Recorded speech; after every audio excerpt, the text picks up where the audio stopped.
You're watching the People's Television, ABC Amber TV, the voice of Ambazonia. Stay tuned.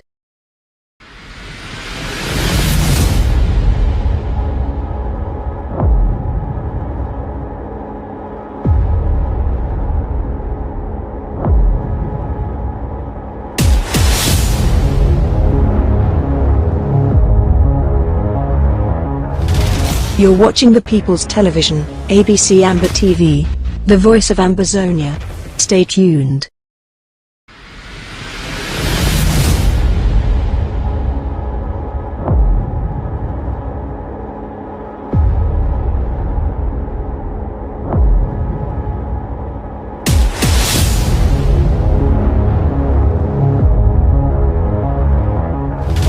You're watching the People's Television, ABC Amber TV, the voice of Ambazonia. Stay tuned.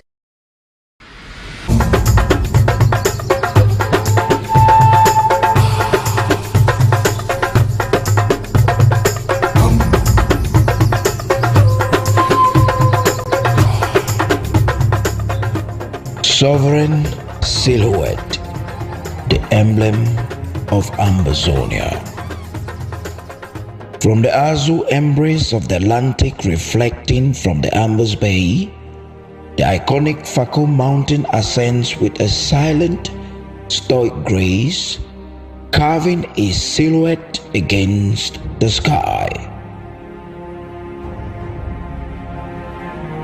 This towering sentinel is more than a geographical marvel.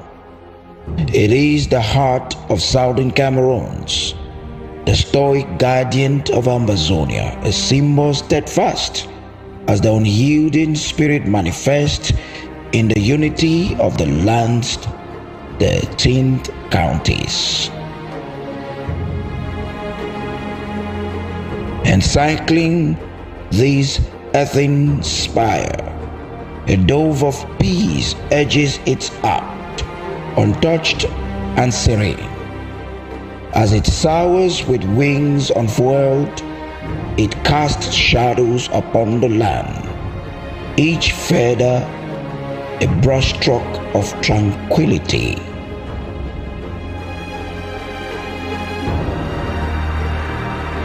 Against the canvas of the heavens, 13 stars glimmer, a celestial acknowledgement of each county's shared dreams and harmonious virtues. The dove, in its eternal flight, is not merely a bird, but an embodiment of the collective longing for a peaceful existence under a shared identity. Beneath the mountain top, firmly grounded in the richness of the earth, twin elephant tusks rise as natural monuments. Their arcs, regal and commanding, capture the noble essence of the land spirit animals. This emblem, this seal of Ambazonia, is no mere insignia. It is the beacon that illuminates the path to shared prosperity. It is an oasis of unity in a world parched by discord, a visual whisper of a nation's promise, echoing across generations. Every curve, every symbol within the emblem tells the story of Southern Cameroons, an epic scripted by the enduring strength and unity of its communities, each page imbued with the hopes and enduring spirit of its people. Sovereign silhouette, the emblem of Ambazonia.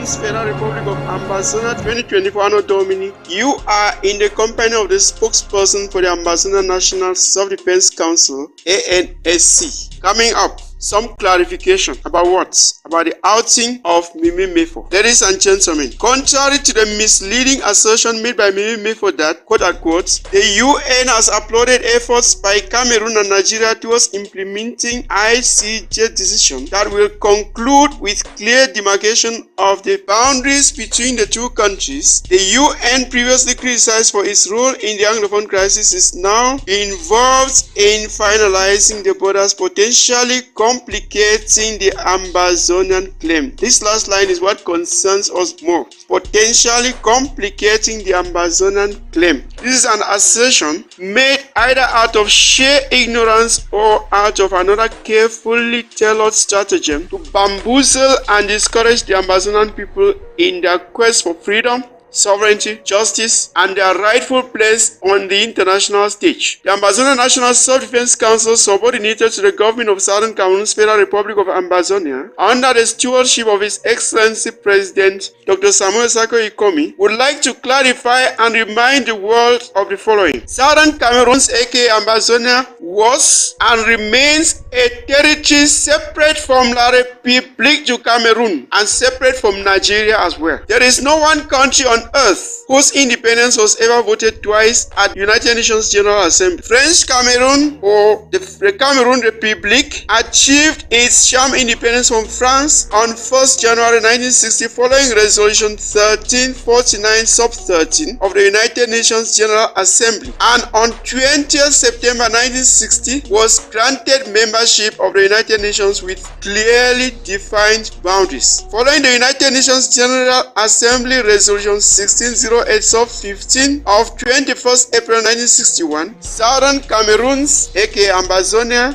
or Federal Republic of Ambazonia achieved her own independence. By virtue of international law, there are no legal instruments binding the two countries, Southern Cameroon and La République du Cameroon. The hegemonic expansionist regime of La République du Cameroon's invasion of the Southern Cameroon's territory on 30th September 1961 simply constituted and still constitutes a bold act of aggression, annexation, and colonization, and a crime against humanity. La République du Cameroon has no non-legal documents on boundary adjustment deposited at the Secretariat of the United Nations to justify its claims of ownership over the Southern Cameroon's territory and our exercise of sovereignty over the same. The claim, often made by dictator Paul Biya and some La République du Cameroon politicians, that Southern Cameroon and La République du Cameroon were under German Cameroon is ridiculous. There was no country called German Cameroon. La République du Cameroon is not a successor state to German Cameroon, and German Cameroon was irretrievably liquidated by the 1919 Treaty of Versailles. And trying to reconstitute German Cameroon today is a feat that even Germany itself cannot achieve. And do not forget, ladies and gentlemen, that when the people of northern British Cameroon voted to join Nigeria in 1961, Amadou Ahidjo, the first dictator of La République du Cameroon, went and reported the matter to the International Court of Justice, the ICJ. The World's Court ruled that British Northern Cameroons had never been part of La République du Cameroon. And now on the issue of border demarcation, the Green Tree Accord requires and requests La République du Cameroon and Nigeria to respect their boundaries as inherited and independence, and this is also in conformity with Article 4B of the Constitutive Act of the African Union. The Abuja High Court ruling stands as an imposing authority reminding the two countries, La République du Cameroon and Nigeria, that Nigeria does not share a common maritime boundary with La République du Cameroon. The Bakassi Peninsula and Southern Cameroon as a whole are not found within the independence map of La République du Cameroon. Fellow citizens, do not panic, do not be misled, do not be fooled. When you see these actors on border demarcation awaken to work at this particular point in time, it is a message you must read between the lines. You must read between the lines. When you see them getting to work at this particular moment in the history of our liberation struggle, know that it is the fruit of our diplomacy. It is the fruit of the circle diplomacy. And don't forget, Sacred Scripture says, by their fruits you shall know them. These are the fruits of our diplomacy. Stay resolute, remain steadfast, for we are shaping the future. We are revisiting the map of the African continent as it was in the 1960s. Let's strive in every way possible at this critical point, at this crucial moment in the history of our liberation struggle, to give the Republic of Cameroon our last retaliatory punches, especially by sinking their already dying economy and arming our ASA with the best of Ambazonia. Strive to manifest the best version of yourself in contributing to federal draft. The new chapter we opens in 2016-2017 will be pursued to the end. Our triumph over the warmongers of Yaoundé, who exported untold death and suffering to our country, is inevitable. Nothing will stop us from reaching the promised land of Buya. We will use all hurdles, setbacks, and reactionary forces that litter our path as constructive energy, and we will prevail.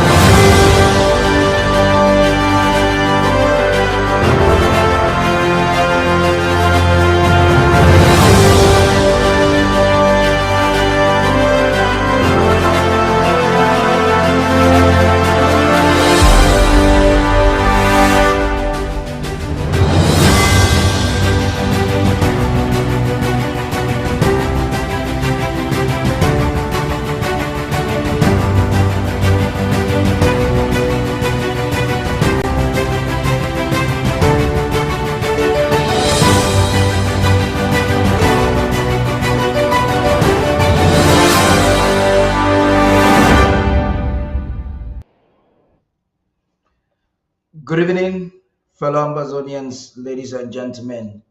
You're welcome to this very special program. What you heard there from General Hardknock was just a teaser, an appetizer to tonight's discussion. We have a great lineup.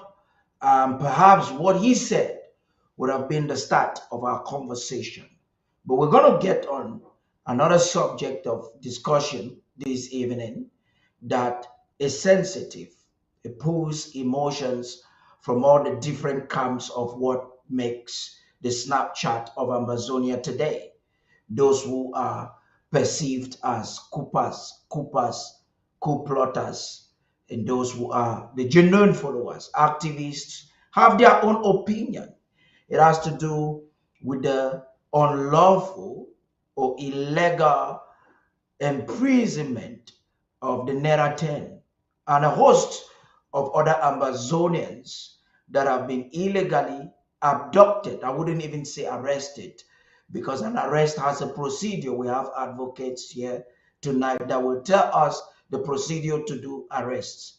But I would say our people are brutally abducted and placed in the confines of La République du Cameroon. We call them conscience, prisoners of conscience.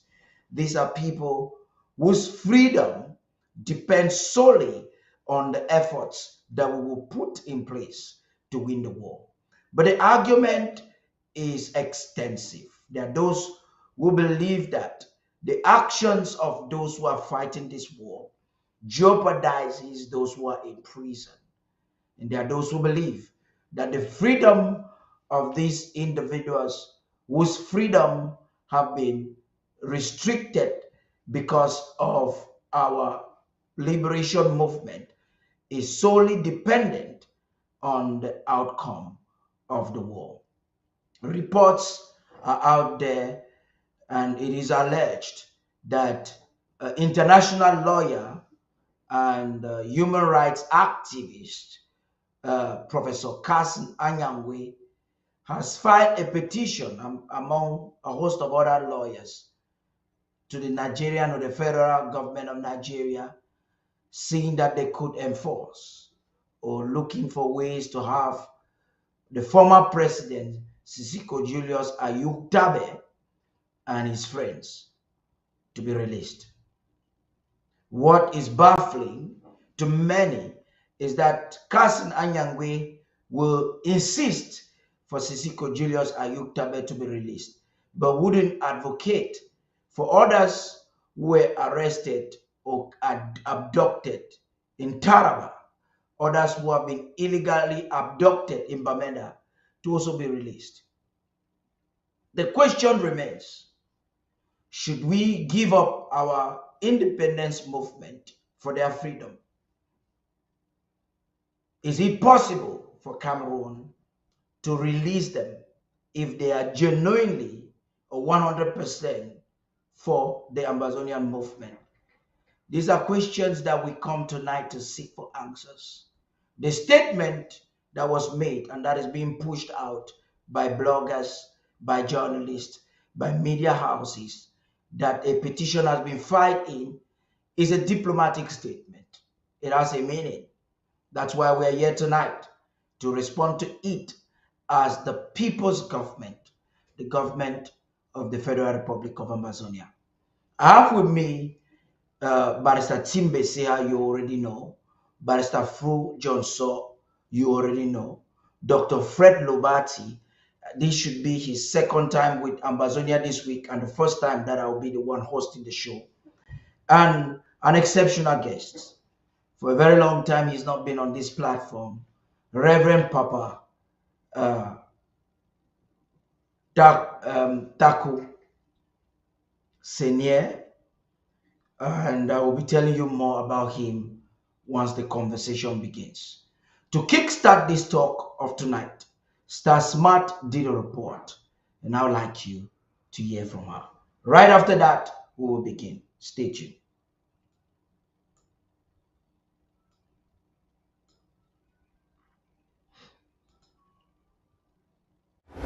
The other day, we brought to your memory a certain incident that took place in Nigeria 6 years ago.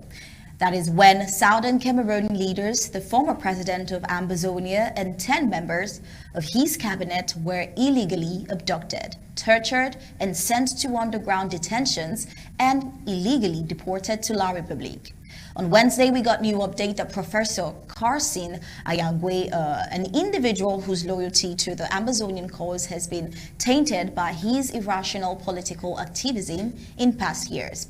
He was one of the architects of the ANC in Canada and also someone who Amazonians thought was for Ambazonia, but are suddenly realizing it might not be so. There are even those who allege that he might have been the same person that deceived Sisiku Julius Ayuktabe to be where he is today. Well, this is not our interest in this story. Our interest in this story is the fact that Professor Carson Anyangwe, Professor Chidi Odinkalu, Barrister Fru Joseph Awa, Barrister Abdul Oro, and Barrister Mbinka Ernestine Singay have submitted a petition to Nigerian federal lawmakers on behalf of the Ambazonian leaders. These leaders were taken from a hotel in Abuja on January 5th, 2018 and are currently serving life imprisonment sentences in Cameroon's Kondengui prison. The leaders, including Sisiku Julius Ayuktabe and other professors, argue that their arrest was actually an abduction from Abuja to Yaoundé, as they were legal residents of Nigeria at the time. It is worth noting that Nigeria has issued 2 judgments urging the government to bring them back, and some of these leaders were lecturers in Nigerian universities. Taking a look at the content of the petition that points out several keys, first, it calls for the Nigerian government to take urgent actions to secure the release of the petitioners based on the communications from UNHRC WGAD. Second, it urges Nigeria to implement the rulings of the Federal High Court of Abuja in 2019, which ordered the release and compensation of the petitioners. Third, the petition requests that Nigeria leverage the Abuja 2002 ruling to intervene and resolve the conflict between Southern Cameroons and La République while respecting the boundaries at independence. Fourth, Petition also asks Nigeria to initiate proceedings before the ICJ and other international jurisdictions, citing fraudulent misrepresentation by La Republique during the Bakassi Peninsula case.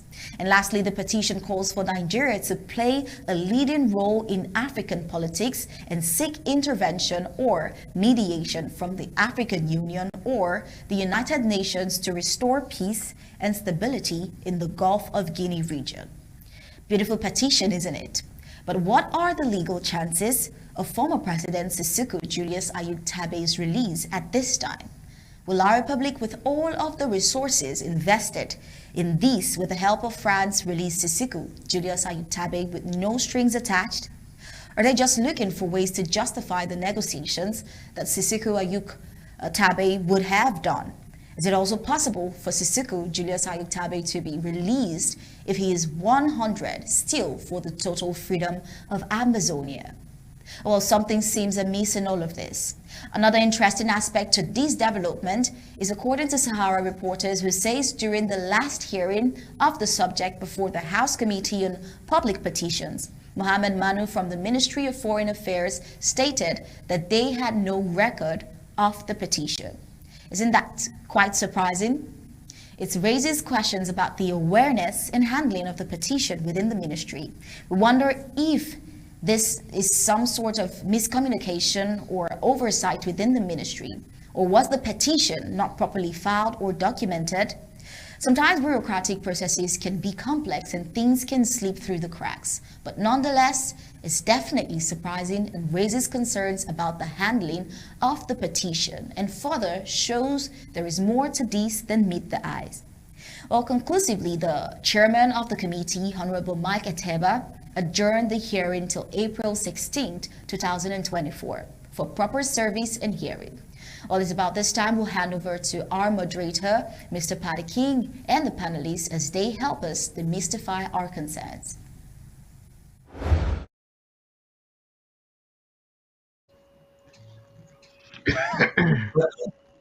Okay, the demystifiers are here. Reverend Papa Taku, I want to specially welcome you as for your first time on this show. Dr. Fred Lobati, you're welcome. Barrister Tim Beseha, welcome. Barrister Fro Johnson, you are all welcome. Starsman actually asked the questions and you will just be answering them. So, but just to honor our first timer, Reverend Taku, please, I'd like you to greet the people. And then we will just take it there from there, Dr. Fred, Barrister Tim, and Barrister Fro, please. Ambazonians are listening. Oh, thank you very much, Paddy, and I thank God for this premier visit to any of your programs. I'm a man at the background. My name is Reverend Papataku. I am the most outspoken preacher when it comes to the restoration of Southern Cameroon. I've been in this struggle since 1994. I fought the Bakassi War. Even the ancients who have gone to be with the Lord, they know me. But when they came from the UN, I was the one in the community field who prayed, and from that time they took notice of me. I've always been behind. The Bible says, go into your closet and call upon me. I will answer you in the open. So I've been a man who is always behind. The person who can attest of who I am is Sako himself and Ambassador Fosso and Paul Biya. Because Paul Biya knows me through my writings and through the spiritual life that we fight in the realm of the spirit. I want to thank you for inviting me. Thank you very much. It's an honor for us to have you, and we will begin the conversation when the rounds of greetings. Dr. Fred Lobati, please. Well, I'm very happy to be included in this panel of very esteemed Ambazonians to unpack issues concerning our people. As you know, injustice has been carried out by the international community, even the United Nations, the so-called great nations of the earth, including France and even the United States, against the people of Amazonia. And the same injustice was carried out against the Nera 10. And we know injustice when we see it. All this is basically injustice that's being practiced. But I know that at the end, justice will prevail. Those Nera 10 will be free, and Amazonia will also be free. Amazing. Barrister Bessia, please. Thank you, Paddy, for having us once more, and Mr. Taku for making it up to this point. I guess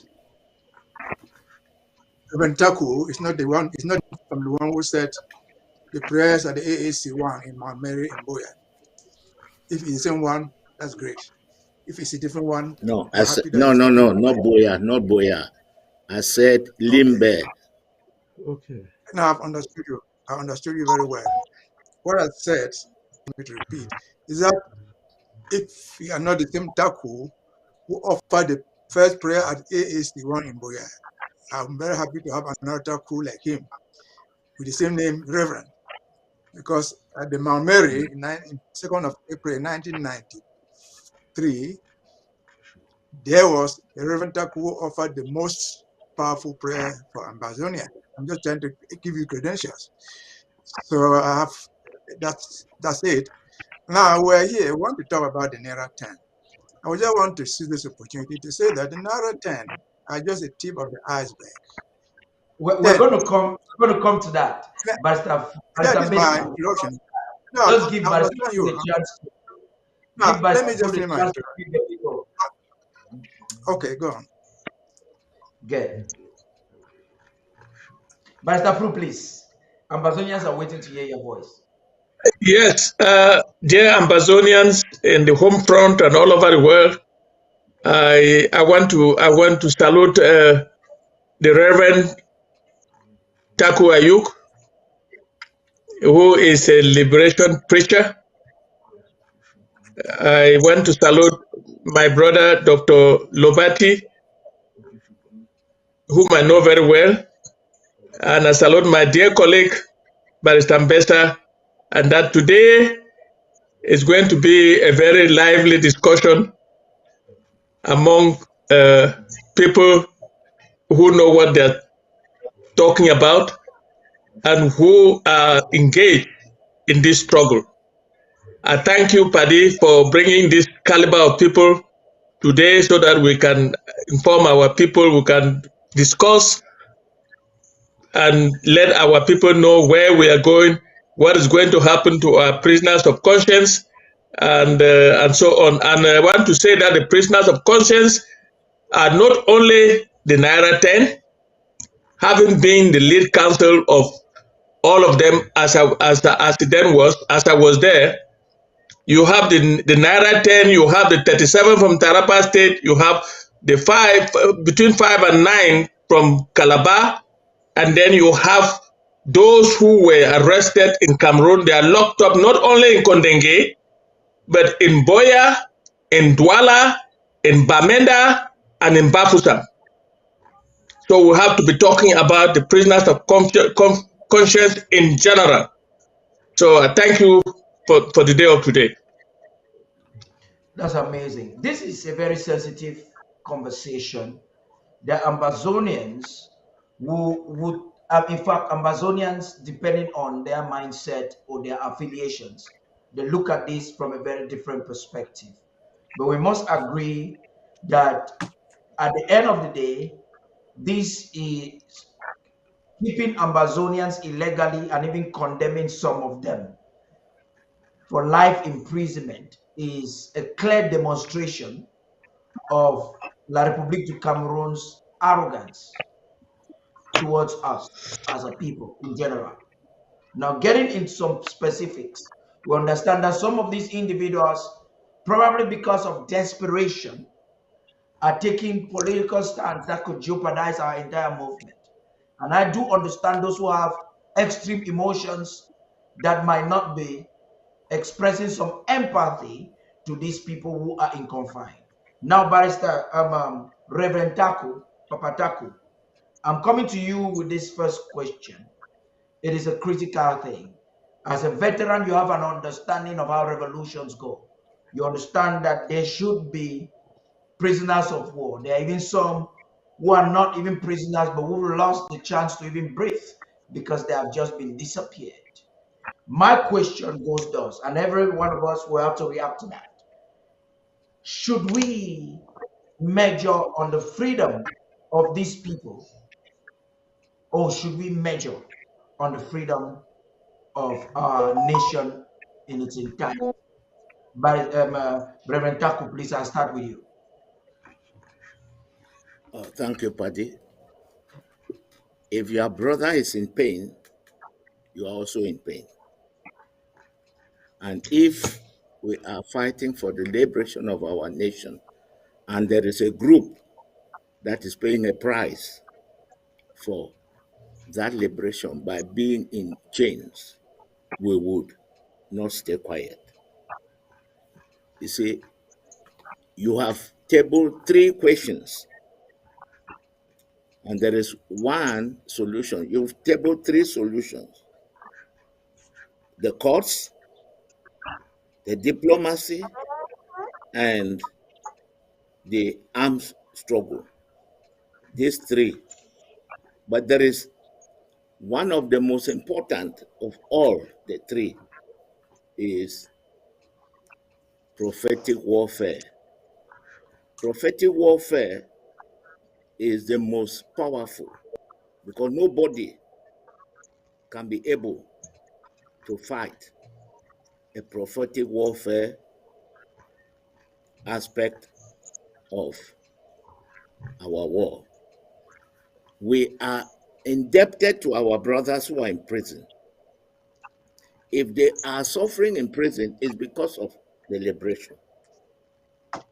So I, as somebody who has seen our matter in the Bible, I took it from there as far back as 1994. What the able lawyer was saying, Taku prayed in Mount Mary. No, it wasn't Taku, it was Ayok, Reverend Ayok, whom I challenged him very outrightly. I said, you are a preacher and you have prayed exactly what Martin Luther prayed. But let me tell you, if you are not born again, you will be deceived. And it came to pass. It's already going to be with the ancestors. So my advice in this platform is that while you are doing the physical aspect of the liberation, diplomacy, court, and arms, all these are very, very expensive. But there is a solution that is not expensive, but is very effective. But that part of it is not applied by Barrister Afonso, Barrister Anso, no. And the other, no. They are using the diplomacy, the legal aspect, and that which the world knows. But there is another aspect of warfare that the world cannot gainsay. And that aspect of warfare is that which I am strongly adhering to. So And advocating while they are doing the legal, the prophecy, and the arms, I will advise very courageously and sincerely that which you are doing for the physical, because the Bible declares that physical things are for the carnal man, but spiritual things are useless to the carnal man. Spiritual things are, if I come here and say that we would go and fight the war in Yaoundé, I go to Yaoundé to fight the war. I am the only preacher who has gone to the presidency in 2000 and told Jean Mebara, tell Bia that if he does not repent, this nation will see bloodshed. That is 2000. I went and told Semenge, I fought the Bakassi War because I went to the Bakassi myself, bought bread, bought sardines, and gave to the soldiers and told them I was going to fight the war. I went to Bakassi to disarm the bloodshed demon, and the war was stayed. So whatever ICJ gave about Green Tree and so on, it must first of all be a solution in the realm of the spirit. So So you we agree have, that for us to have a free nation, there should yes, be some real activism in the realm of the spirit. yes, that's why you have a department or a prayer group that Dr. Sako has set at apart. That Yeah. prayer department is to take authority over the spiritual realm. It is the spiritual realm that controls the physical. So if the spiritual group is doing its work, the people in Kondengui will be freed by the reason of the victory in the spiritual realm. They are there. It's not they have not committed any crime. No, no, no, no, no. They are merely fighting for the liberation of their people. They are regarded as the Israelites in how do you call it, Nebuchadnezzar, the time of Nebuchadnezzar, Babylon. So Daniel, I stand in my office as Daniel, and I'm telling Nebuchadnezzar, Bia, let my people go. Even the United Nations know me. You see this letter, 9 pages. I wrote to United Nations, divorce the union, says the Spirit of God. And I wrote to Bia, telling Bia that because he divorced the union himself, it was God that led him to divorce the union in 1984. So that when time comes for us to exit ourselves, we will have no, he will have no legal backing. And I told Amazing, the amazing. UN, You have a lot yes, of insight, spiritual insight on that, and we'll definitely come back to that. As we progress in this, it is clear that the fight, Amazonia is properly equipped to fight this fight from different dimensions. And I'm coming to you, Dr. Fred Obati, at this particular moment from a strategic standpoint, spiritual, diplomatic, physical. Should Cameroon free Amazonian prisoners of war at this given time, or prisoners of conscience, or should Cameroon free the nation of Amazonia? Which do you think should come first, and why? I don't know that I would put it as one thing coming first. What the Reverend Fathers or Brother said is true, but at the same time, the spiritual and the physical must go together. After you finish fasting and praying, you must get up and go work. If you read the story of Esther and the story of Nehemiah about the reconstruction of Jerusalem, they had to be praying, using weapons of warfare while rebuilding the wall. So, yes, people should be encouraged to pray. We advise everybody to pray and read the Bible and do the most they can spiritually, whether it's fasting. But at the same time, you must still also physically get out of your closet and carry out the work. What I think is that what is going on with Ambazonia and our captives is the same like what was happening in apartheid South Africa. I remember when I was studying in Germany, I went there in 1980. Ahijo sent me there. Um, in our university campuses, and I went to several universities in Germany, three, there were students who would stand in the public places and advocate for South Africa to free Mandela openly, demonstrating, asking. The whole world knew that injustice was being practiced. But it took over 10 years before Mandela was free. At the time, the United States, Ronald Reagan was president, was in support of South Africa, apartheid South Africa. Yes, the white government of the United States was supporting South Africa. And if you were listening, you will hear some videos where Joe Biden was really upset that the United States government was supporting the government of South Africa and rebuked them in the Senate for supporting the wicked actions of the government of South Africa. He was talking to Schultz, who was the Secretary of State, defending the United States supporting South Africa. Anyway, what I'm trying to say is that we saw how the governments of the earth that we look up to, like the United States, all of them in Europe, were supporting the wickedness of South African regime. Nelson Mandela was like our Nera 10. There were many also who were locked up, and he was actually in an island, looks like in the sea, where it was not easy for him to even escape. And South Africa thought they had done their worst and their best to keep him in seclusion. But at the right time, Nelson Mandela was freed. Frederick de Klerk had to go and negotiate with Nelson Mandela while he was still in jail, begging and finding out ways of getting free. While he was in jail, Nelson Mandela studied the Afrikaans, the white man's language, so he could speak to them in their language. I believe he was praying.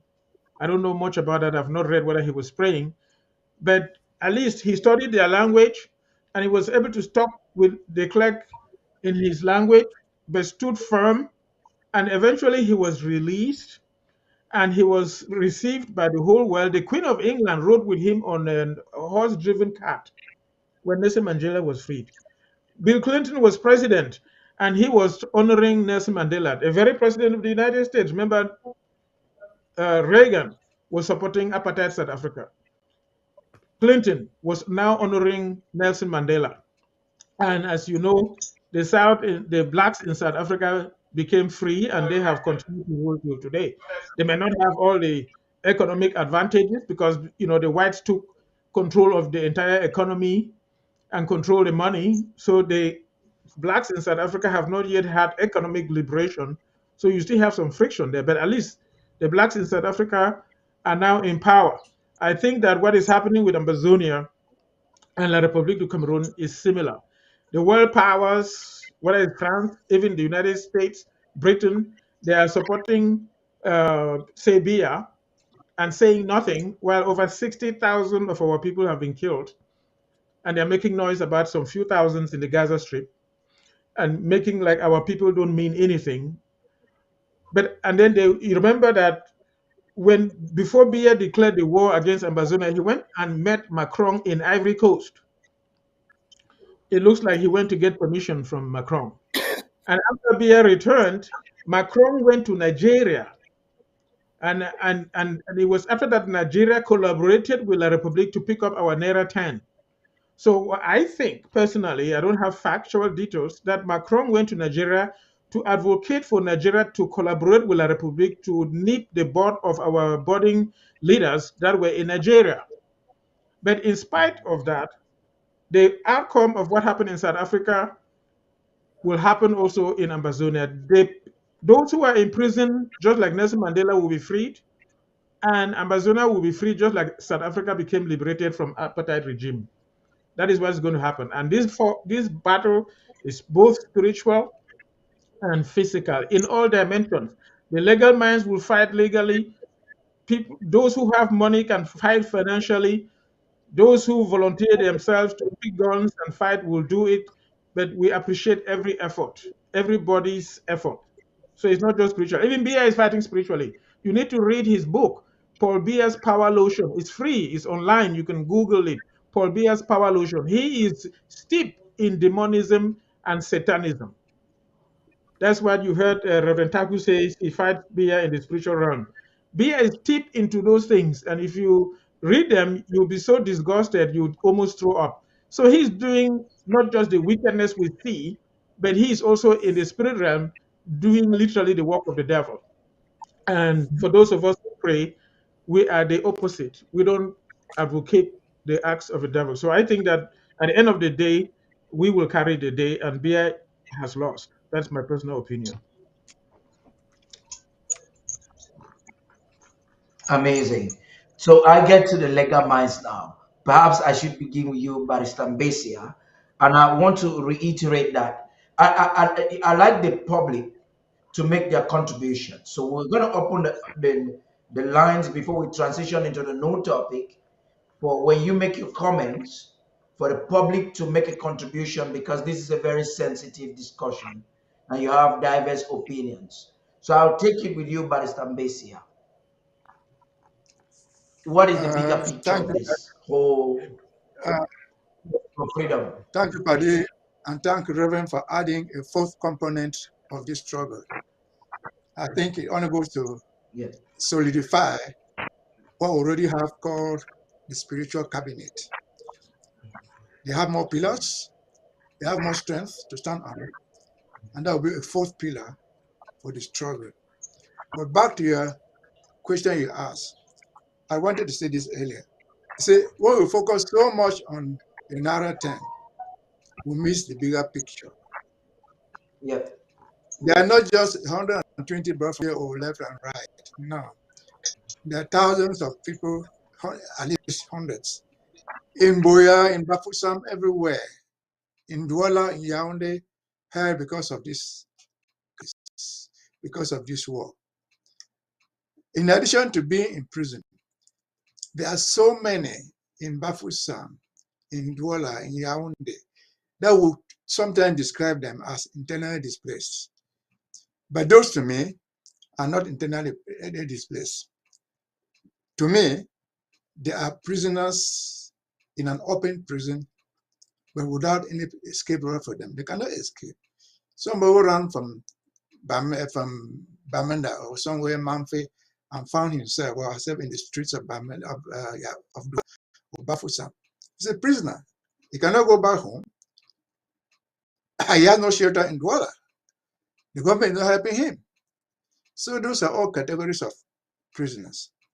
And I will venture to add that I personally, I don't want to call these people prisoners of conscience. No, they are war prisoners. They are prisoners of war because conscience is a little bit too moderate. These are prisoners of war captured in the streets, not because of their dignity, but simply for having a view. And then again, what are these people? Are they common law criminals? Are they civil offenders? No. Everybody agrees, from Yaoundé to Paris, to London, to Washington, D.C., that the problem that we are facing in Cameroon, call it Cameroon as such, is a political problem. It's a political problem that can only be solved politically. I think that's the agreement.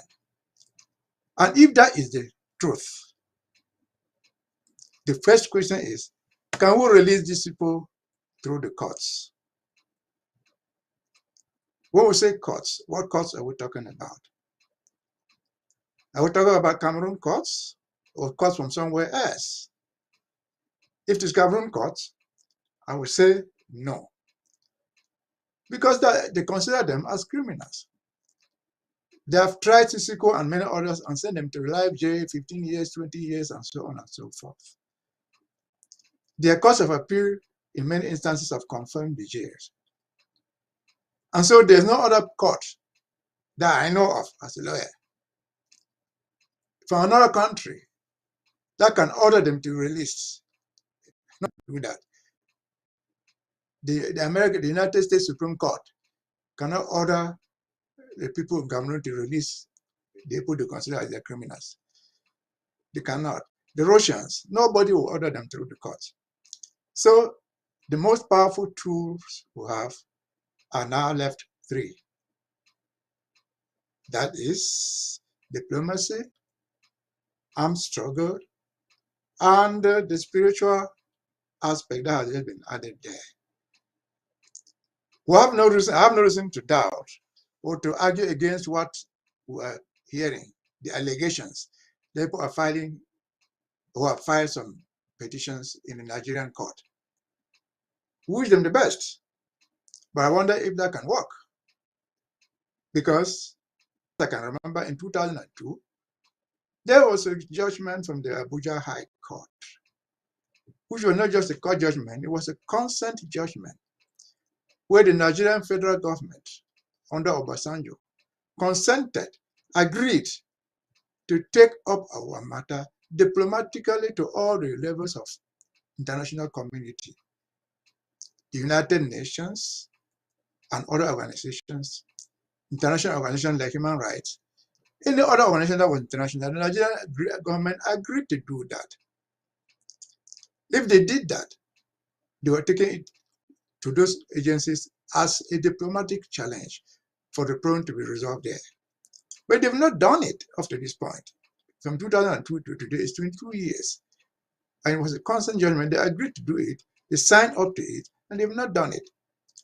So I'll be surprised if any other court, even if the Supreme Court of Nigeria, were to say they give an order, go and tell this court to release. I can guarantee you, they will not respect such things.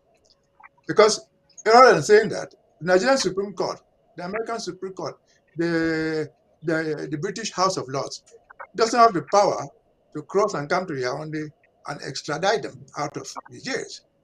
Even if they did, if it's successfully released Ayutabi and Tan, because those are their major names there, what do we do to Macho BBC? What do we do to Pinterest? And there's so many hundreds of others that we don't know their names. So no God will do it, but the people who are detained, I've said this here before, and that is the mistake they have always made, even from the jail. You have the power to release yourself. There's only two ways you can release yourself there. The first way you can release yourself is to escape. Prisoners escape. That's how Dinka escaped. But you need somebody outside to help you to escape. So if you successfully jump through the walls and run away, I will not blame you. I will help you if I found a way to put you in my car and take you and run away. But you will only be one of the hundreds. And so I think diplomacy is a very good option. Prayer is a powerful option, but also must be backed by the military, by the physical force who will bring pain to bear on the people of Cameroon. They have to bear our pain, the pain of this war, the pain of what they have done to us. And it is that pain that we're suffering that is encouraging people to draft the literature they can, to sacrifice the time that they have to go and pray, to do whatever thing they can, as Dr. Lubati said. That is their own contribution. We all must contribute in that way. Because we have to liberate ourselves. As we move on, we are now 2024. It started 7 years ago. I think from my own personal assessment, the battle lines are being drawn. The lines are settled. Even the unionists, the federalists, are seeing the end to the tunnel of their own thinking. And so we're all left with these other options. Draft, because diplomacy will need our money. Diplomacy will call them to come to the conference table, will resolve the issue, have our separation peacefully, so that our brothers and sisters in open prisons in Douala, in Bakuta, and elsewhere can peacefully return home. Because it is not enough to release Ayuk Sisiku and his 9 brothers or friends. It is not enough to release those in Kondengui. The women who are giving birth in Boya prison, in Bamenda, are prisoners that were forgotten their names. That we might never even reach because we don't have the means. We don't even have a record of all of them. But there are hundreds. You have just said something there. You have just said something, Barrister Mbesia, which is, I would say, a landmark, and that's where we should cue in. It is not enough to release the women or Sisiku. So my question, as I get to you, Barrister Fru, is what is enough? Please. Pade, thank you very much. I'd like to inform our audience that we have 2,500 and counting of prisoners of war.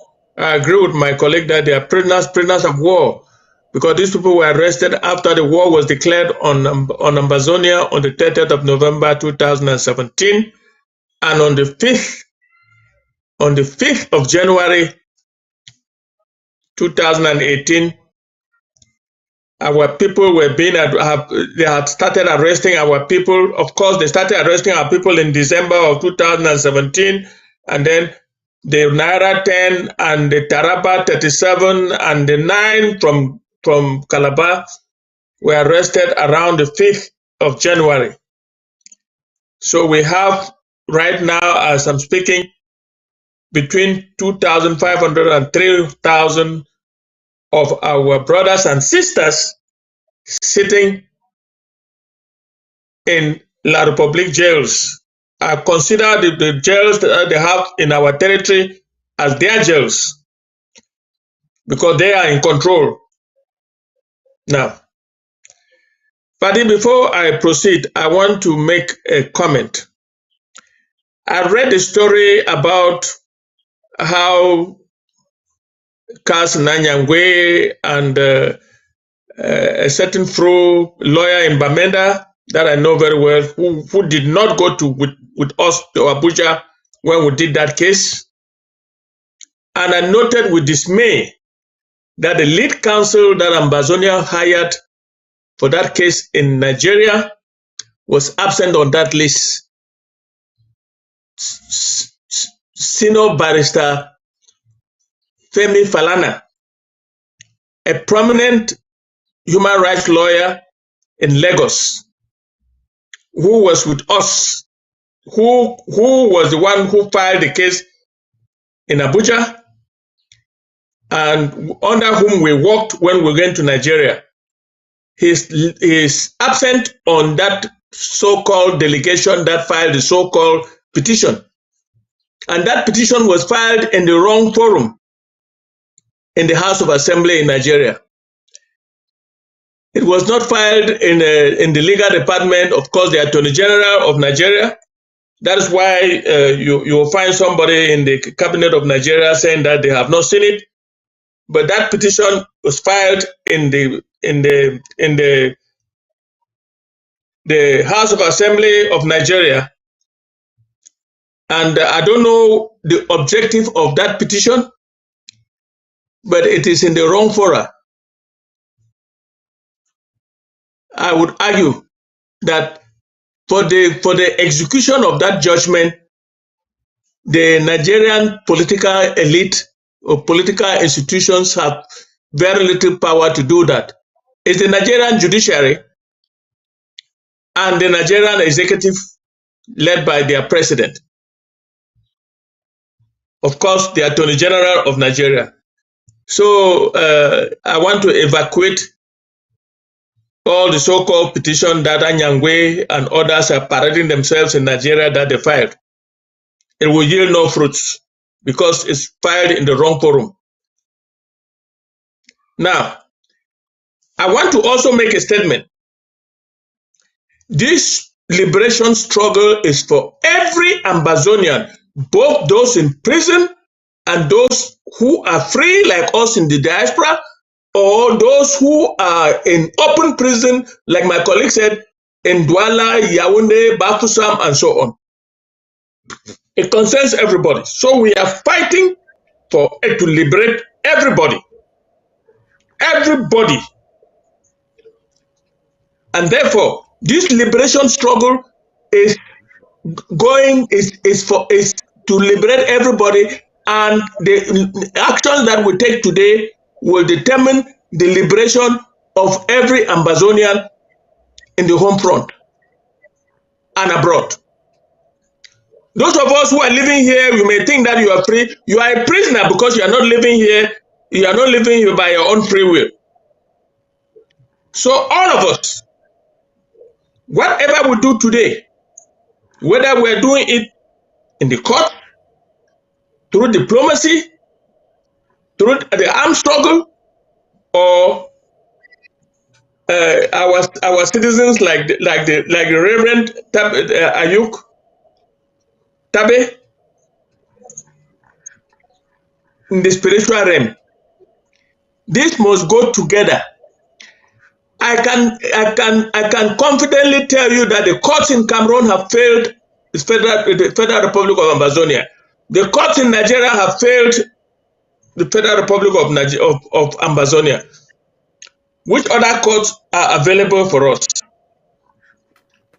We were thinking that Nigeria could not on its own violate an international convention for the protection of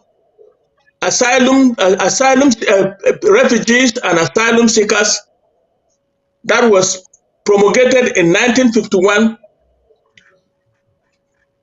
by international convention where Nigeria and Cameroon are signatories, and Nigeria violated that openly and capriciously, and our people were arrested not only in Nera 10, but 37 in Calabar and 9 37 in Taraba State and 9 in Calabar. Of course, that excludes those that Mr. Bia and his khaki boys took as prisoners on the war front and all over the country, and they're detained in several prisons. We cannot say that we have liberated ourselves without liberating our people in the prisons. Therefore, this fight is a collective fight. I also know that some of them who are sitting in prison are making the fight, the physical fight here a lot difficult. Because if Ayuk Tabe, that are represented with 9 others, had kept his mouth shut, had stayed in prison like Mandela did, without necessarily participating and holding meetings, nocturnal meetings with the enemy, we will not be where we are, I argue. But he has made the work, he has made the liberation work difficult, but not impossible. We are determined to carry everybody along, and that is where our liberation will come from. We cannot say we have liberated the homeland without liberating our people who are sitting in La Republic jails. Now, and Barrister Fru, from what you have just said there, that's where I'm going to cue you all in. I think I'll prefer to start with you and then go to Reverend Taku, and then we come back and then just round up this conversation. You and Barrister have made 2 very important points. What is important? And this is what I would like us to say very clearly or articulate it specifically. Is it that one is less important? If we have to do a scale of preference, which should we take first? Because you find out the scoopers who are led by the Kasnanyangwes and the Meeting Takas and the Milan Atoms, they are focused on the release of Sisiku. We have not really seen them making even public declaration like you've made today, encapsulating everyone who is in the dungeon. They are so keen, and that's a question to many. They are so keen about Sisiku's release. Probably, I'm going to give you the chance to speak. Probably, I want to just groundwork for it. Probably, Sisiku's behavior is because of that orientation about his freedom. So, with all of this understanding, what is the priority? Because if we are free, it is clear that they will be free. As a free nation, we will have the tools to actually secure their freedom. Because if we are free, there's no reason why Cameroon will be keeping our citizens that have not committed any crime to them. You understand? So, should we focus more on the freedom of Ambazonia or on the freedom of these prisoners of war? Because that is what seeing the other. I would argue. Before you come in, Barrister Fru, please. Let's have Reverend Taco chip in something. Then we'll take it with you, Barrister Fru, Dr. Fred, and Barrister Mbesia. And that's where we might conclude this conversation. Give opportunity for the public also to give their opinion on this. And then we get into the next phase of our conversation. Reverend Taco, please. Thank you, Paddy. You see, 2 work together Yeah. The physical, which is the legal aspect, is being spiritually backed by the Yeah. spiritual aspect. You Yep. see, so the guy who spoke last, who wore a suit, I don't know his name. Spiritual aspect gives the ability for the physical aspect to be Give victorious. some valor to the physical aspect. Yes, gives value to the physical aspect. While Barrister Fru is doing the physical argument, I sit behind and lift up the matter to the spiritual law. There is a court in heaven and there is a court in the Hague. The And I would court like in to the support Hague, that. I would like to support that Reverend Taku. At one time, Moses would have to lift his hand, worshiping God, yes, and the yes, nation of Israel was winning. So it's important. That I yeah, agree with you, and we all agree that is very important. Now the question is, with this understanding, what should be our strategic approach? Focus on okay, freeing the prisoners of war, or focus on freeing the nation as a whole, which will literally okay, mean the freedom of the prisoners of war. Because there are okay, chances that we can focus on freeing the prisoners of war and we do not free the nation of Amazonia. That is where I'd like you to talk about, please. okay. For us to free the prisoners of war is easy using your diplomacy. But remember that the international community had advised Bia to free them, and Bia did not. A nation that is ruled by demonic leadership does not even obey its own laws, internal laws, as you see it in Cameroon. Talk less of them obeying international or external laws.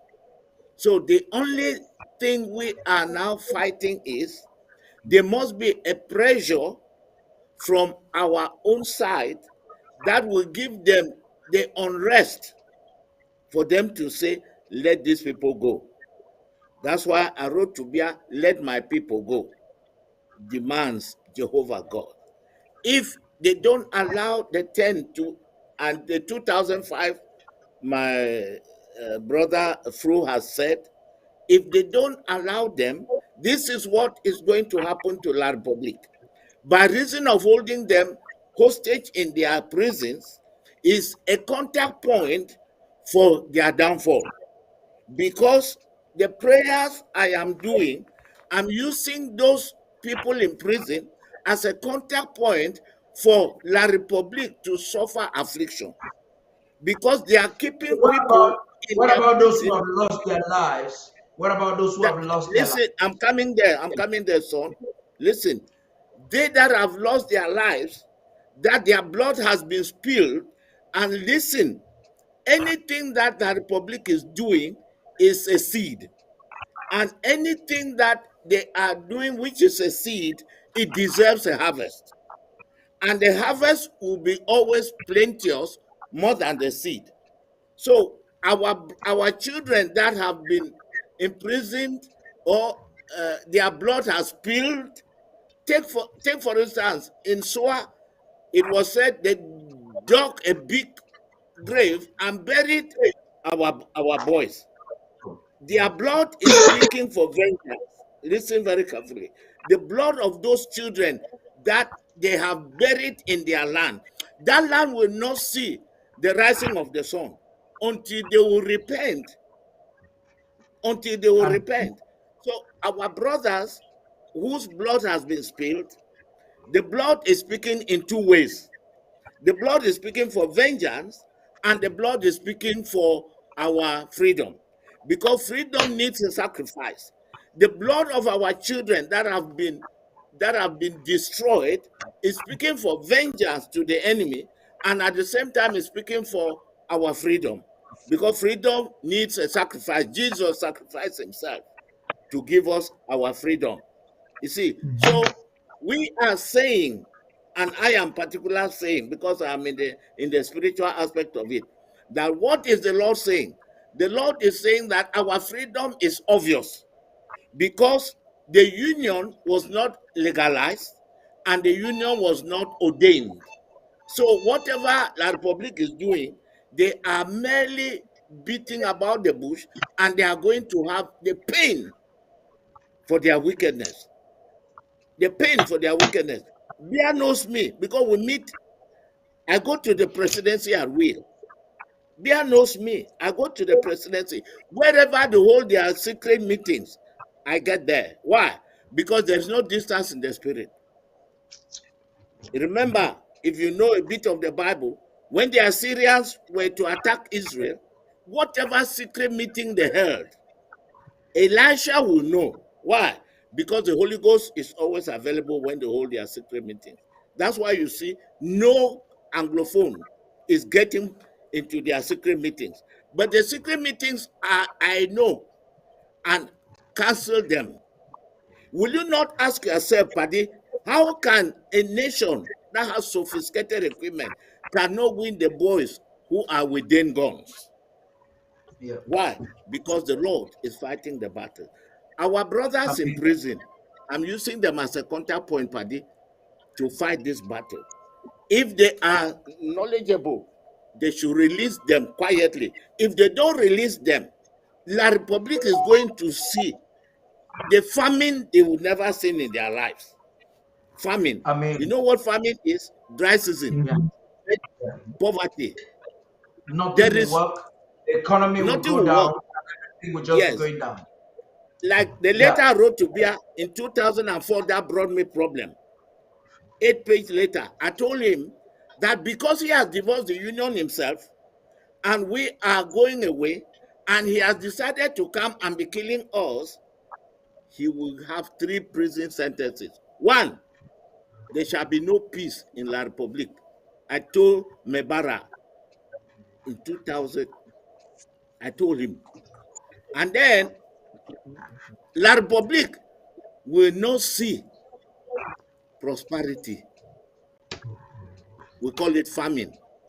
And the Amazing. third, La Republic will not see the glory of football. 3 prison sentences, and they are happening. We are going to go out. Yes. I said they will not. 2010, they went to South Africa. Just the first round, they were defeated. They've gone to AFCON, they were defeated. Listen, I've imprisoned La Republic. Go and tell Bia. Bia knows me, and I know him.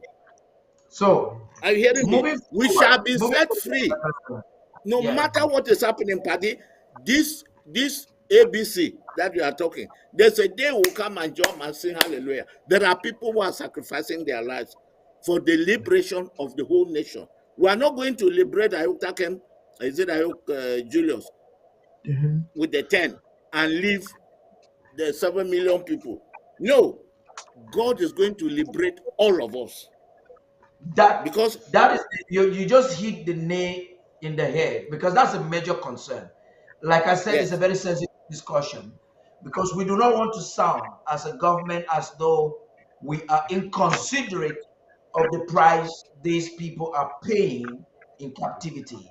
But again, are we going to focus on that, exert too much energy on that, and forget about what can really free us as a people in its entirety? Paddy, hold on Please there. start. Hold on.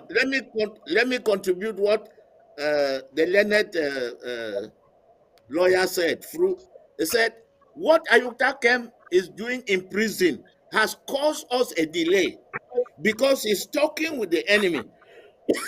A man who is in prison has no freedom to talk for the liberated people. He's not Mandela. He's not Mandela. I personally have declared every of his words in prison null and void. Why? Because he has no authority to speak as a prisoner for us. On behalf Instead, of the we are people. expected to pray for him, to do everything for him. There was a time I called him, 2019, and I told him, I said, shut up your mouth in prison. I'm talking as a senior. I'm a senior to him. I said, keep your mouth closed in prison. When we're fighting this thing, I'm a member of SCNC. Fonja knows me, Muna knows me. And I said, keep your mouth shut. He told the person who gave his phone to me that he should never give his phone again. I told him. He said he should never give his phone to me again. I don't need his phone. I can get to him by my spiritual prayers. But Thank you very you much, are the one who's defending them. And you have Reverend been Taku. in this matter coming in the Reverend Taku, you know, we can talk this in the television I regularly. will might not get to an end. Then we We still are have a going lot to have him. We have a lot to cover tonight. Let me get back to Barrister. No, let me get to Dr. Fred on this critical. No, Paddy, hold on. You asked a question that I've not answered. I'll definitely come back to you. You will conclude. So just hold You might your. forget. Let's take a round Okay. so that we give everybody equal opportunity. And we, 4 is a crowd, but it is important because this is Ambazonia this week. Ambazonia this week, we are scoping through the entire week and taking those aspects that are important and definitely diverse perspectives on how we look at issues are also very important. Dr. Fred, please talk to us. Well, What should be there's a very good example even in La Republique. You're asking whether we should focus on liberating the Nera 10. Don't forget that the Bamilekes themselves are disdained by the Bulu Beti Esingan mafia. And just like Fundi won elections and they were stolen, Kamto won elections and they were stolen. Don't forget that Kamto was locked up in jail as well. We wonder whether he was put in jail to go and discuss with Ayuk Tabe or not. But whatever the case, he was locked up in jail. People complained. The Bamilekes marched all over Paris and everywhere. And Macron gave instructions to Biya to liberate Kamto. So Kamto has been liberated, but the Bamilekes have not yet had their freedom, even just to enroll themselves in election registers and prepare for the next election, because small Atanganji is dissolving associations of political parties that want to form a union and come up as an opposition and threatening them. Small Atanganji, who is my classmate. So what I'm trying to say is that if we say we're focusing on liberating the Nera 10, it's not going to solve our problem. The liberation will come for all. The Nera 10 will be liberated at the same time that the whole nation is liberated. And I'm in not essence, you are really saying that those efforts are efforts in futility. Go ahead. correct. Focusing only on the Naira 10, while the efforts are laudable, but releasing the Naira 10 is not going to solve the problem. And actually, the French can pick up on it, strike a deal with Ayuk Tabe. They don't like the other gentleman who is a spiritual guy who does not want to compromise. I don't know why his name is going off my head. So the French can go and strike a deal with Ayuk Tabe and the nine. They can strike a deal with them, and Macron can say release him and still keep Dr. Fred, Ambassador. Correct. you're talking about Kintasan Wilfred. Exactly. So he is refusing to collaborate and do the compromise that Ayuk Tabe is doing. So the French can, just like they did for Kamto, they can compromise and tell Biya to release Ayuk Tabe and his nine.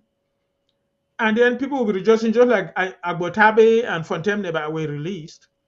But it's not solved the Ambazonian problem. So that is not where the solution is going to come from. The solution is going to be a liberation for everybody.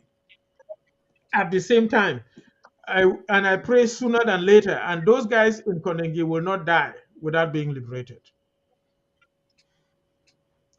Amazing. I like the way you spoke very briefly. And this reminds me of what Barrister Mbese said some months ago about the easiest way for them to be freed. I remember, and I want to use that to cue Barrister Mbese in. He said the easiest way for them to be free would be for them to help Ambazonia to be free. And you've brought in another option suggesting prison break, which are all good methods. That's how Akwanga left. And that's how Fongojitika left. While you're answering this last part of my question, do you think we should also strategize to break some of these prisons and free our people as we fight the war, because that also might show some sign of autonomy and control. Barrister Flu, you also react to this. Go ahead, Barrister Bessia. Now, I think let us get it clear. We're talking on ABC and talking on the platform of the government. Yeah. So we're taking the position of the government in exile of Amazonia. Yeah. And this will take me back to the lawsuit being filed. I personally, I will not discourage any private individual taking any legal action they think they can. Whether they succeed or not, that's a private initiative. So if the Anyangwe and whoever are taking any legal actions in Nigeria or anywhere else in the world, they are perfectly free to do that. They might win, they might lose. Because as of this point, all the cases that we have won, that we are using today, we start with the Abuja case I mentioned. These were private initiatives. Gubne and 9 others. They were private initiatives of Ambazonians. We go to Communication 266. Banjul. This was private initiative of Ambazonians. And so, again, when we started this war, I was sitting here, I was still the legal head of this department, when a certain Mokwele in London purported to file a suit in London and sought this government at the time, IG, to join. We were consulted. I led a team. We investigated into his actions. And we said, we as the IG at the time, we were not joining. And we didn't join, and we allowed him to go on with this case. He lost it. And so private initiative is agreed. And let me just come back to what Barrister said. This Nigeria initiative, I said that the most powerful case we won in Nigeria was the 2002 judgment. Way back in 2019, 2020, when this war was ongoing, when the Nigerian lawyers, Mr. So is mentioned, were still with us, we contacted them to see how that judgment could be enforced. They requested from me to send them the judgment with what they call the enforcement order. And they promised me that they were going to take it. One of them said he had a brother who was senior senator, for them to see how the government of Nigeria would execute. I furnished all those documents to them. 2019, 4 years into it, we've heard nothing. I'm not discouraging Professor Onyangwe or whoever is taking a private initiative. I'm simply saying that as this IG, as this government, there are things we don't want to do. And I certainly as an individual, way back in 2014, 2015, before the war even started, we were constituted ourselves into a legal team. I was the draftsman. Professor Onyangwe was there with 6, 7 others. We wanted to file a case in London for our liberation. I made the draft, I still have the draft here. Suddenly, the war broke out. We said this was a better opportunity to prosecute the war than to go to the London High Court or to the American High Court and begin to fight. And so we lay in abeyance. So they can do that. They are free to do that. But as this government, who I don't think at this point we have agreed to take up legal action. Our battle lines, I've said earlier, are drawn. This That's government amazing, Barrister. will know what we are doing. And as I just said not long ago, our brother Mr. Taku was not even there. I don't know who gave Mr. Saku the idea, and they formed this spiritual cabinet, which should all be reinforced. We're on track. We'll get it. We're not going to do prison break to go to get those people out. We will do what it takes diplomatically. Force them to the table. And for every war, there's prisoner exchange. The Nera 10, the Nera 2, the Nera 100, whatever number it is, and others will be liberated at the end of the day with the will of God, with the additional push that we'll put with the army, with the military force, with the additional thing that we'll do with the diplomatic thing. We are going to release them. If they cannot do the president, if they cannot do the president break, which they can't, even if they did it as I've just, only 1-2 people can successfully do that. The rest will remain there. As we speak, this night, Mr. Paul Biya can, by way of clemency, release Ayoktabe and any other person he wishes. That will not end the struggle. That will not end the struggle. So they can release them right now. Without our independence solved, the war will continue stronger than ever. If someone told them that after people went to the mobilization center, they will become more robust, they would not have agreed. They have encouraged our boys, paid them, they've gone there and found that the so-called centers are more prisons than the bushes from which they fought. So again, we are taking the portion of the government. We are not discouraging individuals from taking their own initiatives. If they succeed, if they are useful, we'll marry all the efforts together and fight the war.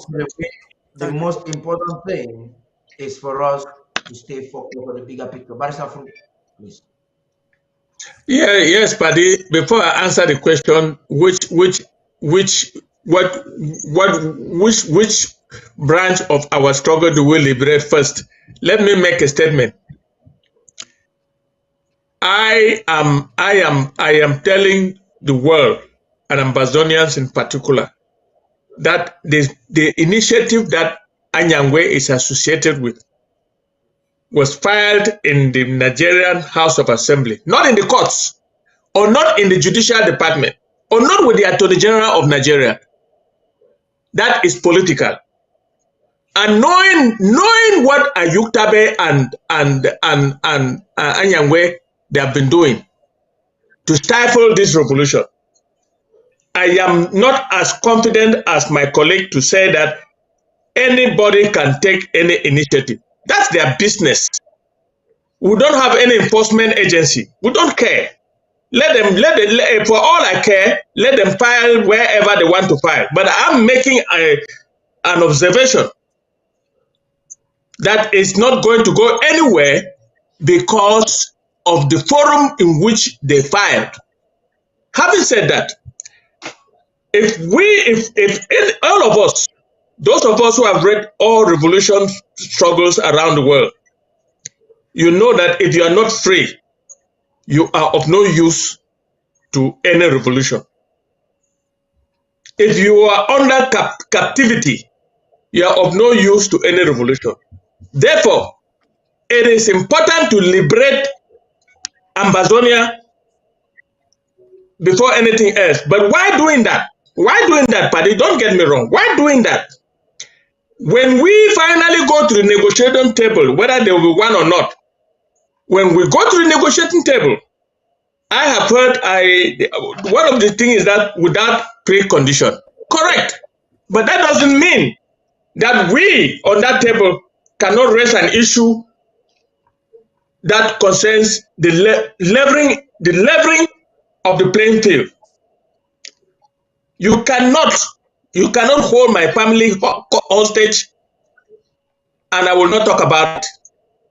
Therefore, in the negotiating table, the issue of our prisoners will feature. We will not be doing ourselves any justice if we do not talk about the liberation of our brothers and sisters sitting in La Republic jails because of this fight, because of this war. They are prisoners of war. Let's not forget that. One of the things on the negotiating table after every war ends is the liberation of prisoners of war. And we cannot do anything without talking about liberation of prisoners of war. But we must first be free ourselves. We have to fight to free the nation. Let me finish. We have to fight to finish the nation before, and while fighting to finish the nation, we must carry along the issue of prisoners of war so that all of us are free. And I want to say something about those who are betraying the cause. No. Let me finish. Let me finish my thought. Let me finish my thought. 1 minute. 1 minute. Yeah, listen. Those who have betrayed this cause, we will also liberate them. Those who are working for La Republique civil service are our prisoners of conscience. Because if you sit in an office and you're working and you feel that you do not belong there, you are a prisoner of conscience. Therefore, we must liberate every Ambazonian and then clean our house later. What am I saying? On the negotiating table, we must talk about prisoners of war. But we must first liberate the nation because if we don't do that, we will not be doing our job. Thank you. Gentlemen, try to mute your devices. Just mute your phones or put them on vibration. Now, I just complimenting what we're all saying. Put your phones on vibration, please, so that we can proceed with this conversation, please. Now, trying for us to mitigate this conversation and bring equilibrium. I like what Barrister has said, that we are a government, and therefore, as a government, there is a way we speak. We don't necessarily tackle things because a government is supposed to be seen taking leadership. I know the concerns we might have as individuals vis-a-vis the current situation that is happening, but and you have complimented and concluded it very well. We cannot talk about our struggle or war or fight without talking about prisoners of conscience and prisoners of war. That was just the better way to handle and talk about this thing. Now, this is something which nobody has directly mentioned. We have three things. We probably would have done all. Dr. Fred Lobati, I want you to just speak briefly on this so that I can take some comments I'm getting from social media.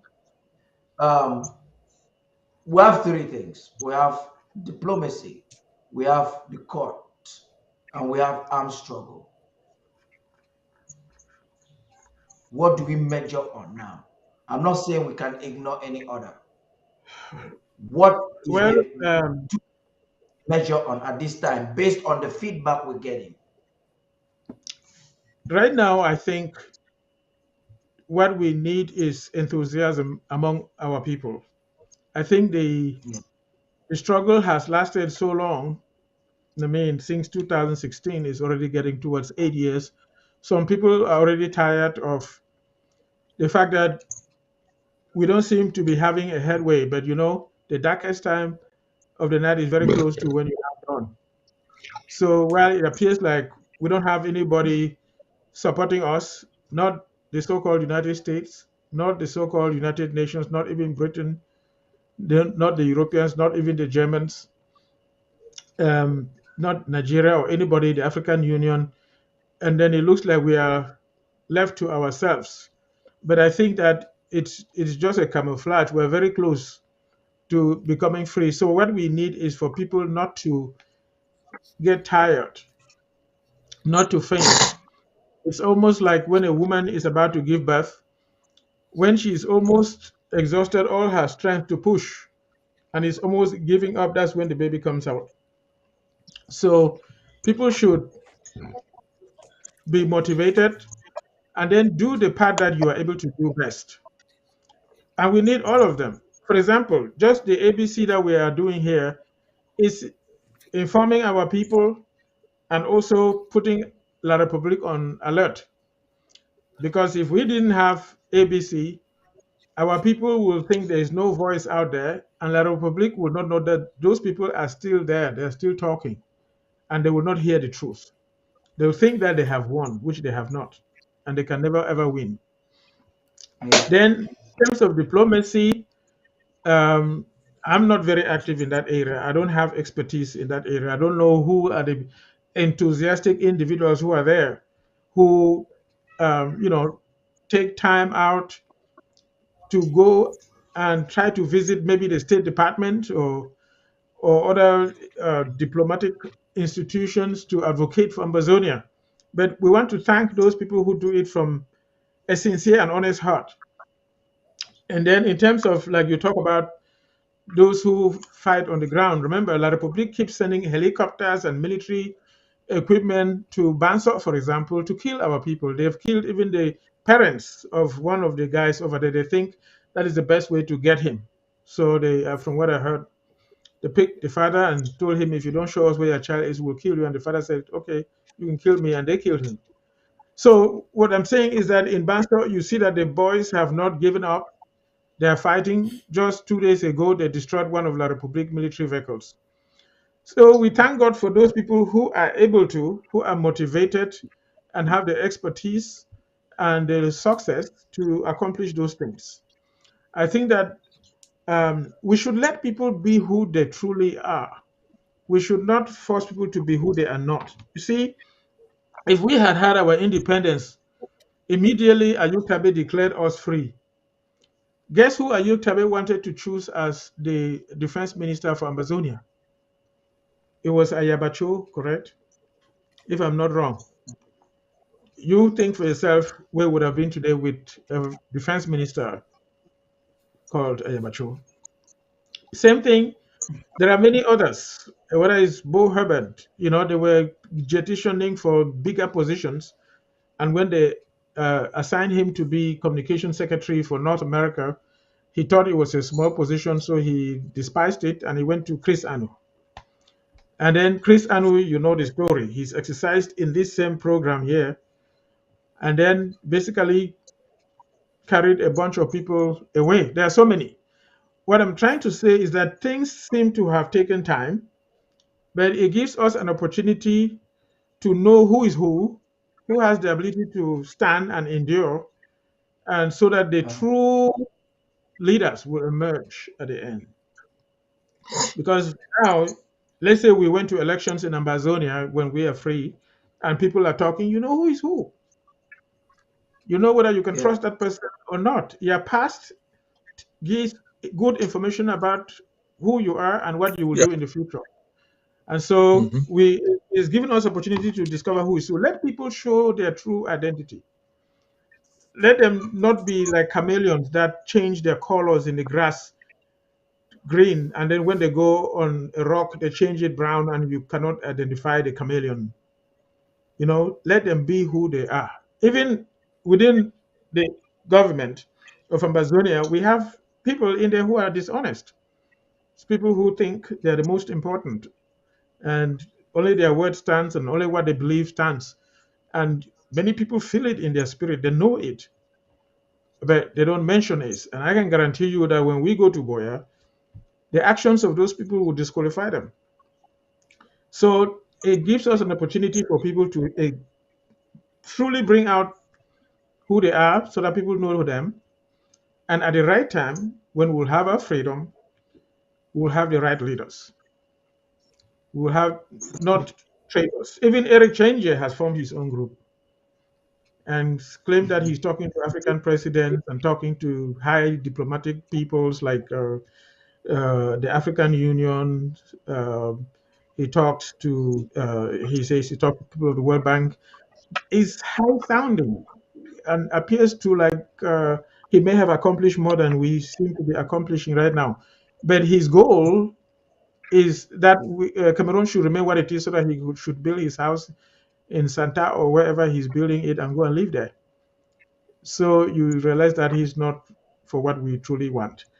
Because if we truly had our independence and Eric Chinje came there, people would rejoice and say, oh, remember him? He's the one who interviewed Bia and blah, blah, blah. And they would have made him maybe communication guy in Amazonia. So this is the opportunity for people to show who they truly who they are. Yeah. And then we just encourage people to continue hanging in there, as I say here in America. Just hang in there like a monkey on a monkey bar with one hand. Don't give up yet. Continue doing what you can do, and the reward is not far away. That's what I would say there. Amazing. And this leads us to a very comfortable place. At the end of the day, looking the way forward. What at this particular platform, we cannot necessarily give strategy tit for tat, stricto sensu. We can simply just orientate, like you said, orientating people's spirit towards what is. And no other person can do it better than the president of Amazonia right now, who carries the mantle, wears the crown, and understands where it is paining or where it is painful the most. We as a people this year will be doing it differently because of the feedback we're getting on the ground. What is necessary can be advised by this speech of the president a few days ago. Listen to we get perhaps one of the best town hall that will be getting. I want to congratulate other people where they become, where they be attend, where they spontaneously, as soon as I just launch the draft, they already did draft right now as I speak. The numbers are encouraging. Thank you for your response. True, the show say the hour for put to birth, they don't reach. Ambazonia is free. Coming out from that meeting, everybody they expect say we just continue for build on our momentum. Then my own dear activists, my colleague activists, when I don't throw away a new bomb them, where every time with this kind of thing they happen, it just suck away our momentum. Whatever good your intentions may be, sometimes the results are the opposite. Activist is a warrior. Now, person way he be like a fighter, but he know they use gun. He know they use krenge, he know they use popcorn. He own gun, he own popcorn. Now he voice, he own popcorn. Now he own information. Now he use his voice and he use information to fight the enemy. Now active is that. Sometimes if he even use na his body, but he know they carry no weapon. Waka go stand for some place, carry placard. So an activist na soldier, but for another terrain. Soldier with another kind of weapon. And when a soldier get a weapon, he see the sharpen am, he the load am. Now for who? Now for the enemy or now for a friend the way they disagree with you. If you are a soldier, you get a weapon. Their weapon now for fight the enemy or now for fight your fellow soldier, they disagree with you. The weapon of every soldier it be loaded and discharged on the enemy. The enemy may be the target. La République du Cameroon, in all her colors, is the target of our activism, of the weapons, of the... If you turn your sword inward, you pierce, you are committing suicide. You know, if you talk, say, I have good intentions, I just want to fix. You're not fixing anything. If you turn the gun inside, you are turning the gun inside to kill your own. It can be your own, it can be your neighbor or yourself. May I give you the key principle of activism for this struggle? When you discover issues with the enemy, use your weapon. Shoot to kill. Shoot to destroy. Use your voice to destroy La Republic.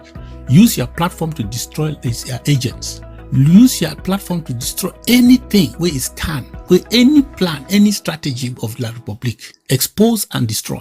But when you discover some issues in the house, some things in the house, you don't confront, you consult. You encourage consultation. Immediately you go to work because it's your house. It's your house. You know, they just come for a house a year. You just enter inside the house, you join, you start to confront this, confront that. No, you immediately ask what happened. But if you hear the broke gate for outside, you come on and we're gone. The enemy that you deal with, you confront the enemy, you consult your own in the house.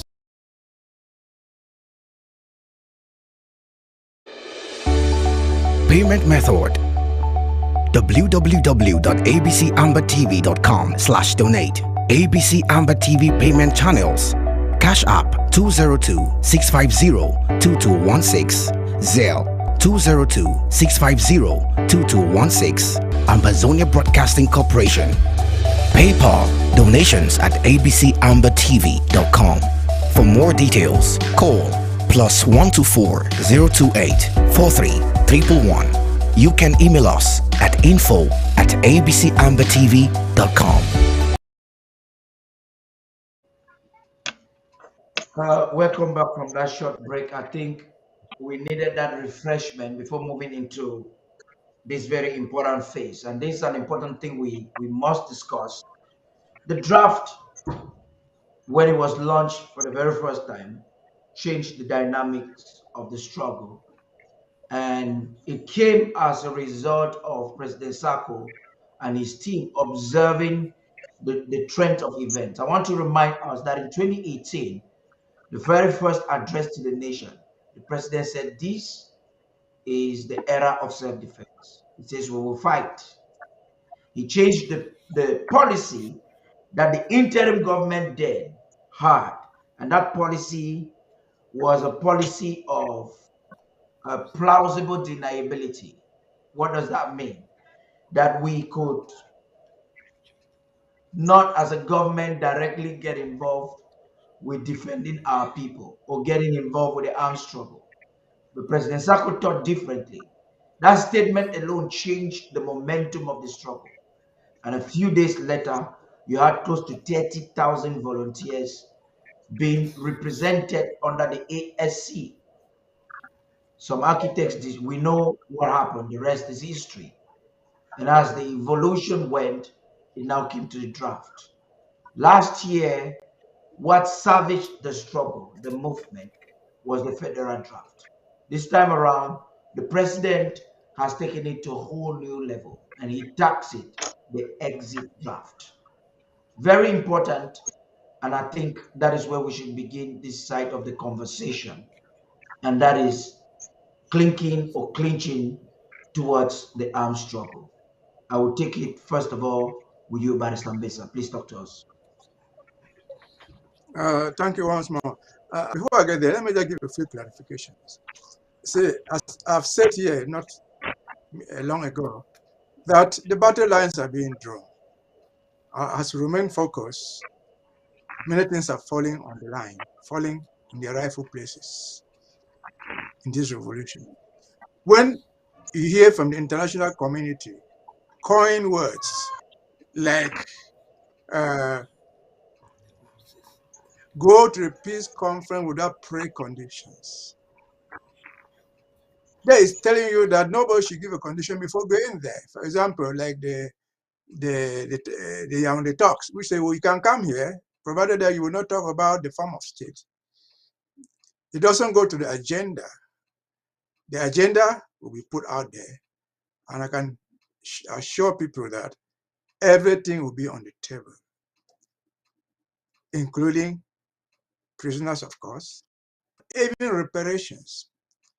On that table, we will have experts who can tell you that a mud house that will be in the village with mud, 2 rooms can cost so much money.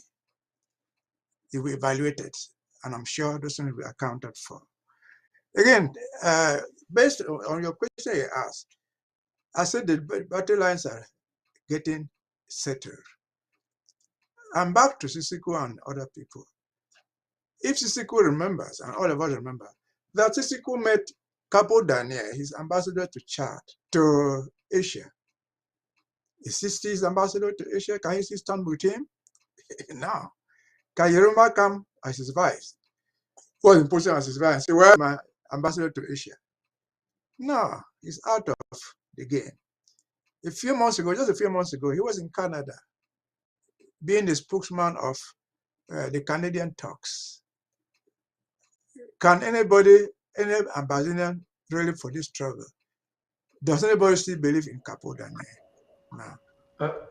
Barrister In Mbesa, 2018, I'm not cutting. let me Mbesa, I'm not cutting. No, let me Wait, I'm not too sure. I want to say something. I'm coming to your We cannot okay. discuss all of that today. Let's coordinate a discussion in such a way that we can have a chronology and achieve all we have to achieve based on the time we have. It's not possible for us to discuss all of that today. No, we're not discussing. I was coming to your point about the draft. I was trying to say that I was leading to the point that every revolution needs a leadership. Not just any leadership, a leadership with a vision. It is the vision of the leader that propels the struggle ahead. We started this in 2016 or 2008. It's like 8 years. 8 years look like the 40 years that the Israelites went through in the desert before they got to the promised land. But a lot has been achieved because of vision. In 2018, when President Sako came on the helm of the revolution, all this struggle was not there, but it came out a year after that in 2019 at the Berlin conference. That's where this armed struggle was actually born. That is where the APP, Amba Peace Plan, was born.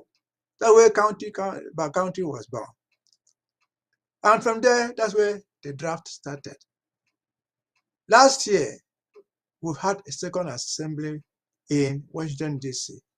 Each of these has come out with revolutionary improvements for the struggle, purely because of the vision of the leadership. If we have a leadership that has no vision, you fail. So, are we doing well? We are doing perfectly well, thanks to this wonderful vision. The draft last year has come to pass. We have settled on something else, more focused, more orientated, and more meaningful. And so we have to give credit to where it is due. President Sako can have all the knowledge that he has, and he does. But he doesn't do everything by himself. He has tried to surround himself with good advisors. This does not mean that we don't have people who are failing deliberately or inadvertently. That is normal in every struggle. There are people who will be tired. There are people who are frightened when they hear the bullet, the sound of the gun. That is just what it is. So this draft that you talked about is focused on something else. And we are drafting, we are focused on what we are doing. All what we are doing, we have changed even the way the money goes out. The very money will go out for the armed struggle. The very money will go out for the diplomatic venture. The money will go out, if needed, for the spiritual cabinet, the new element which is just being re-emphasized today. And so I think we are on track, thanks to the fact that we have this leadership with a vision. And we're following him. Those who don't follow, so be it. People must fall by the wayside. That is normal. And so we don't expect everybody to be to reach the winning point. But the majority will get there, thanks to our collective effort, thanks to the foresight of the leadership. Thank you. Over to you. Yeah, I actually wanted us to talk a little bit more about the federal draft. So I'll take it with you, Barrister Fu, please. Yes. Paddy, when we started the draft sometime in 2020, 2021 was all fire because of the draft. And La Republique came in and bought some of our people. And with that experience, we lost a lot of money because some of the so-called county heads, county treasurers who are now coup plotters, ran away with her money. We have been evolving. We evolved from drafting county by county, the LGA by LGA. Last year we evolved because of the experience we've had with people running away with money, and it was difficult to bring the firepower that we had. We had to put everything in the hands of the federal government. Last year, 2023, the firepower came back through the federal government. And the federal government this year has evolved because we're now focused, and this is a draft, an exit draft. An exit draft means that we are drafting now to get out of this war, to get out of this quagmire that we find ourselves in. We may not, but that is the idea. And the federal government has taken the driver's seat. That we have now, instead of the restoration forces, we have the Amazonian State Army, and each arm in the world, all armies are managed by the government in place. That's why you have the Minister of Defense, the Minister of the security people, and all this and that. So the government, the federal government has taken over the army of Amazonia. The federal government now can go direct, fund the army directly, do whatever they have to do for the firepower to continue and to get to where La Republique will now want to run away. And before I get off the air, I want to talk about the spiritual realm. Reverend Ayuk, I thank you very much for coming to this forum today, because you have highlighted something in my head. Look at what La Republique is suffering today.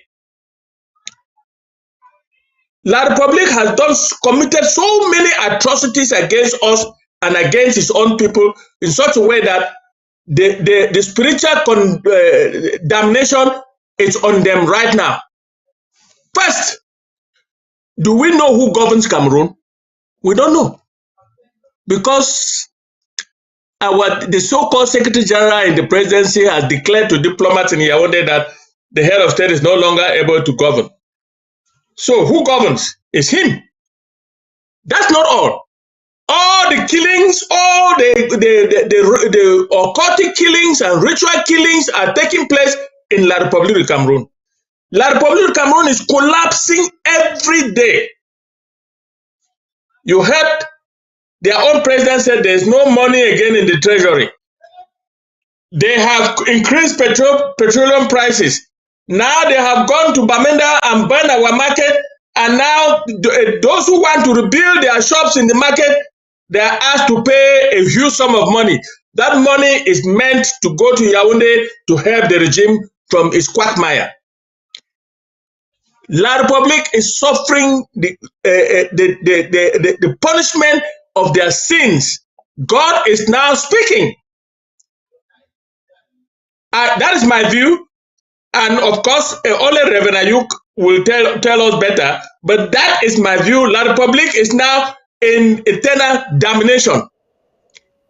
I don't know how they are going to survive. I don't know how they are going to survive. But they are on their knees right now. And they don't have money even to fight us.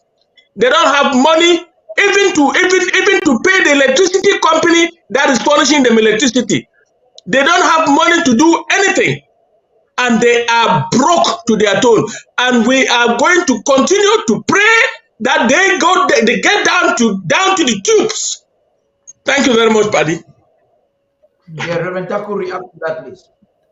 Yeah, Paddy, I want to tell you that the war is raging in the realm of the spirit. And in the realm of the spirit is where the victory is. When I told you a few minutes that I fought the Bakassi war, our warfare is not with bullets. Our warfare is spiritual. La République, let me give you this. If La République will not allow us go, La République will suffer famine. La République will be a byword in Central Africa region. If I be a man of God, whom the Lord called me and handed me this responsibility. In 2001, when I came out from Singapore for leadership training, he asked me to resign and be a freelance preacher. And that gave me the ability to go deeper into this struggle. That's why I wrote to Bia in 2004, telling him that he was no longer the president of Southern Cameroonians.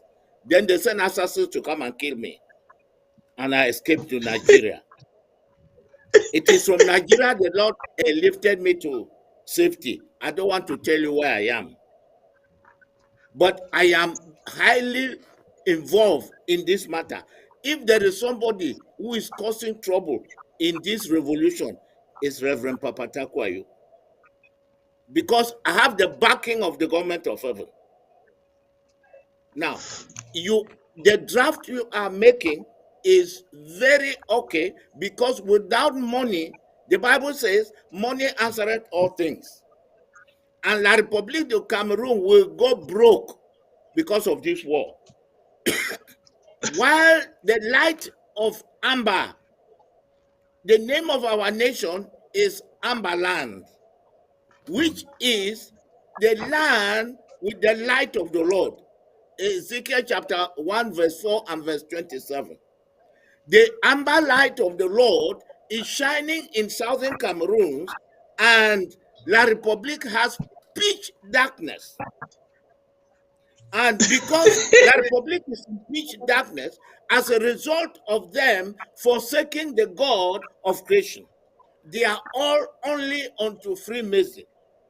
And I want to leave you, gentlemen, with this, that the war is raging in the realm of the spirit, and our boys are being enforced. You should ask yourself this question: how come that a certified or a well-equipped army cannot win boys with den guns? With den guns. And I want to leave you with this: anyone who is a confucianist in this struggle, they that have decided to take soft money, they that have decided to be whether federalists or what, they shall not see the rising of the sun in their lives. Because this man talking, I'm not a Ayabacho. People like Ayabacho should be a son of mine. Because my first child is 58 years old. Don't bother us because you see me looking young and short. I have been in Southern Cameroon. I pay school fees with shillings. So I am praying with knowledge. I'm praying with knowledge. I'm praying with revelation. Southern Cameroon is already free in the realm of the spirit. But in the physical, it takes time, like in the days of the Jews. Now, listen to this, party. For you to abroad me, there's a day or there's a program I want you to put. Ask me, what is God saying about Southern Cameroon? The reason why I don't use the name Ambazonia is simple, because the Lord said there is no Ambazonia file in the government of heaven, and there is no Ambazonia file in UN. So I use only Southern Cameroon, the nation that went into captivity. You see, so when I pray, the letter I showed you here, I wrote to the UN, 9 pages. I talked about Southern Cameroon having been given to a union that was not legalized. And the nation that forced us into that union, Britain, having lied against Southern Cameroon and took £2 million from de Gaulle. I have imprisoned UK. I've imprisoned UK. And I have imprisoned UN. Because UN connived with UK to put us into this problem. I filed a case against them. Are you hearing me? Because until you know who is doing what behind, I am a fighter behind the closed doors. But nobody knows me. The only person who knows me is Bia. Because I go to Kondengui. I go to Kondengui. I go to, listen to this, buddy. Don't interrupt. I go to where they drink blood. Voliere. Where they drink blood. I go there. I go to the presidency itself, where they are holding their secret meetings with no Anglophone. And I want to leave this with you, Barrister Fru. Any Anglophone in the government of La République, I'm using that as a contact point for my prayer. Any Anglophone who is a member of their demonic group, I'm using that as my prayer. Because it becomes what we call in the Bible a cursed thing. So when there is a cursed thing in your midst, you can never be victorious. So let them be there. If they don't allow our people to go, I'm using Diongute, Philimonya, Saul Atangaji, because his name is Saul, not Paul. He's a killer. His name is Saul Atangaji. Paul himself is Saul Bia. All of them, they have all been imprisoned in the court in heaven. Let me tell you, my son, there is a court that overrules the ICJ on the earth. The ICJ is the highest court on the earth. And then there is a higher court in heaven called ECJ. It's called Eternal Court of Justice. You're actually boiling a lot in you when it comes to the spiritual revelations and manifestations and counsel. I want you I look today, forward to listen, seeing that. Paddy, Yeah. Paddy, listen. I'm Take a okay. case, take a Conclude time, briefly. make a program that you will ask a question: what is God saying about Southern Cameroon? Yes, Then you that will hear I've the heard that revelation already. from the horse's I've mouth. heard that already. That's why I'm saying that we'll look at an opportunity for you to come up with either Pastor Victor or Pastor Commando, and you people have the opportunity to decode to the people of Amazonia these spiritual realms that are necessary, and we'll take it from there. But we appreciate every contribution that you would have made to this point. Thank you for your time. I didn't expect to take so much of your time now.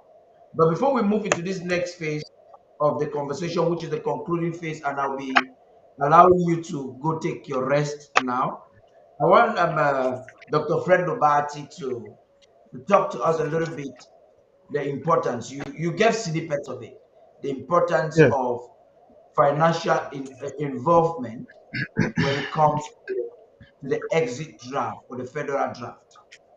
Please. correct. So we just mentioned money, and Please, we quoted. details into the National Treasury. You can find them below your screen. The president says the draft has started, and you can start right away. Please talk to us. So anyway, we were talking about money, and we quoted the Bible, and we mentioned how the Bible says that. I don't really know that verse, but it says that money can open almost any door for you. But the Bible also says that money is the root of all evil. The love of money, not money, but the love of money is the root of all evil.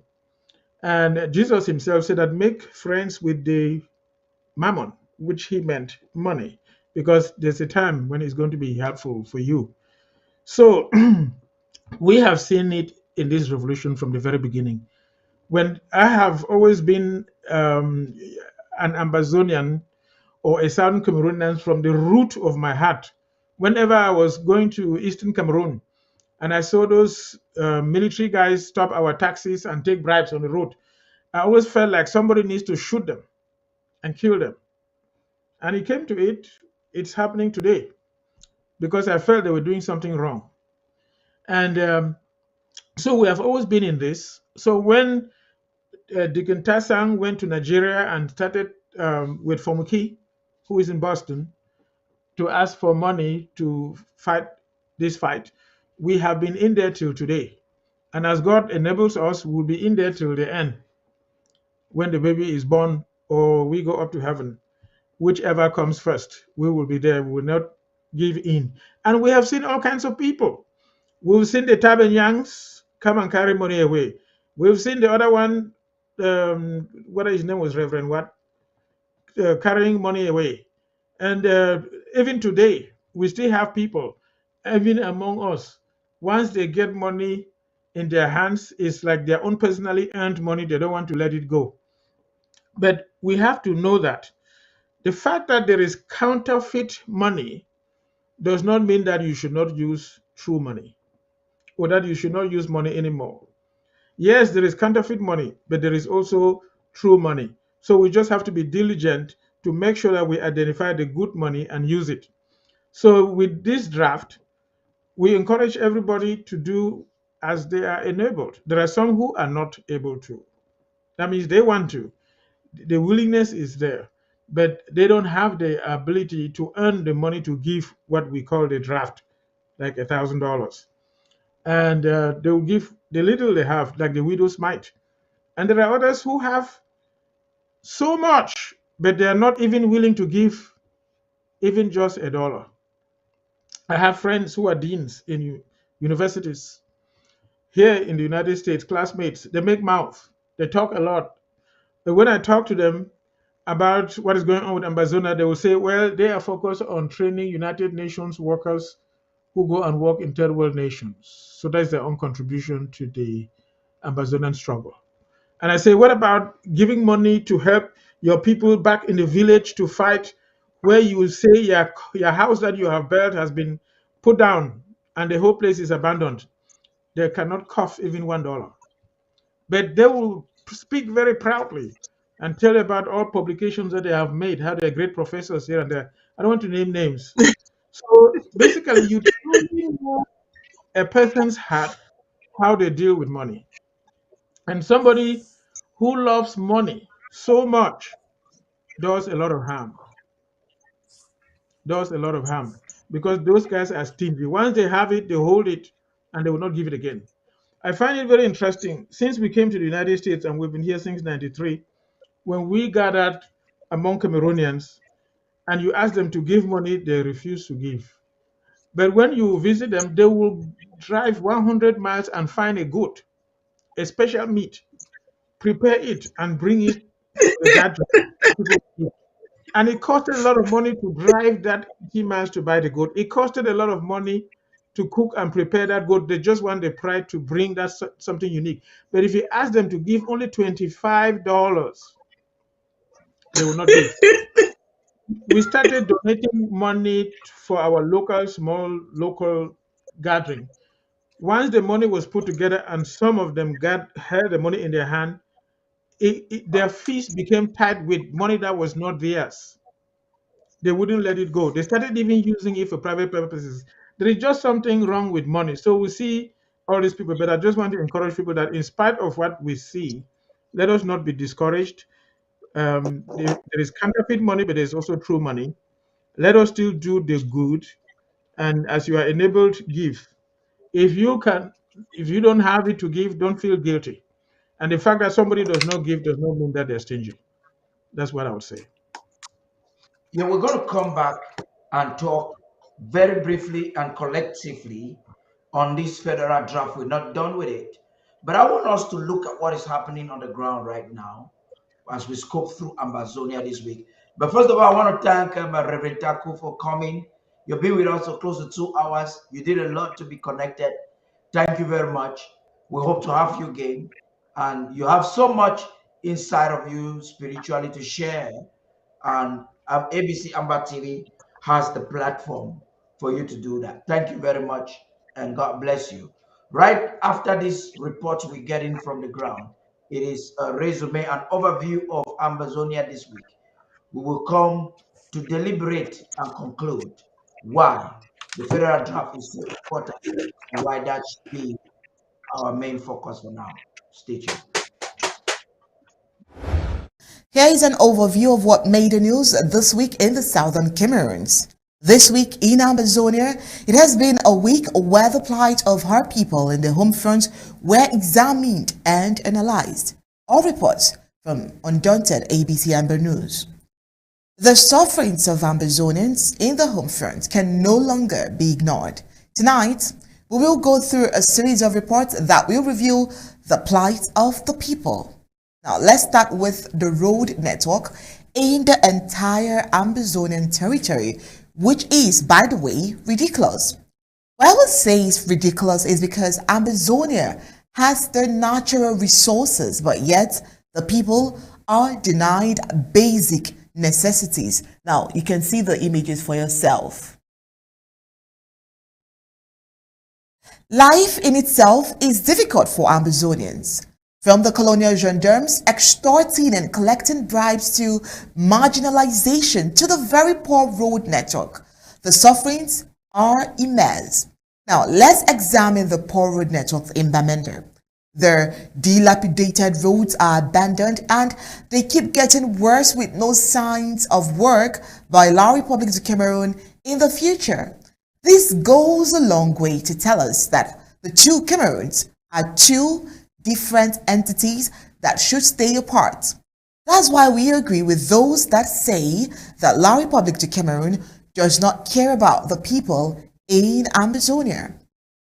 The roads in Ambazonia, as compared to those in La Republic du Cameroon, depicts the climax of marginalization of the people of Ambazonia. Another issue rising in major cities in Ambazonia as a direct consequence of the ongoing 7-year war is the scramble for farmlands. Now, if the war continues and farmers are unable to access their lands in the outskirts and villages. Ambazonia could face a food crisis in the coming years. And of course, we do not want that. Now, due to the threat to lives posed by activities of La Republic du Cameroon, the forces, of course, the innocent people of Ambazonia, whose livelihoods depends on farming, have been forced to abandon their farmlands and seek shelter in city centers with the pressure to secure foods. Any available space by the roadside becomes an opportunity for farming. The occupation of such land along major streets, like in Bamenda, is based on a first-come, first-served basis.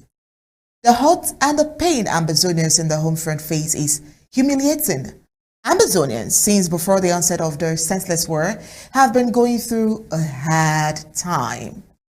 Like I said, from marginalization to annihilation to rape to every unspeakable evil you can think of, Ambazonia has witnessed them all. From genocide to extortion to massacre, the list is endless. And lately, the increase in burning of markets has become the order of the day. On the 11th of March, Bafut recorded a very sad event. Men who were identified as Francophone speakers in military uniform came into Bafut and began to burn down houses indiscriminately. Shops were looted as well. You can see how the houses were burnt down. Well, this leads us to a very sad event as well. Let's do a little education here. What is a tax? A tax is a compulsory contribution to state revenue levied by the government on workers' income and business profits, or let's say added to the cost of some goods. So the tax is in turn used for civil development. The action word there is civil development. Now, this is the general definition of tax, but the situation, or should we say in a situation where the tax is not used to develop the people, road or general infrastructure, what then should the people do? High tax on the people suffering inflation with no farm to road or no farm to market road, or people marginalized, is ridiculous. Not just that, doubling the tax on the same people is highly terrible. This is the cry of petty traders in Oku. These same people build their roads, provide power, healthcare, and even build their schools. So why should they pay tax in the first place in a community developed by traders themselves, since the colonial deals cannot account for the ones already paid? Technically, it means the tax they pay so far is to enrich the colonial government.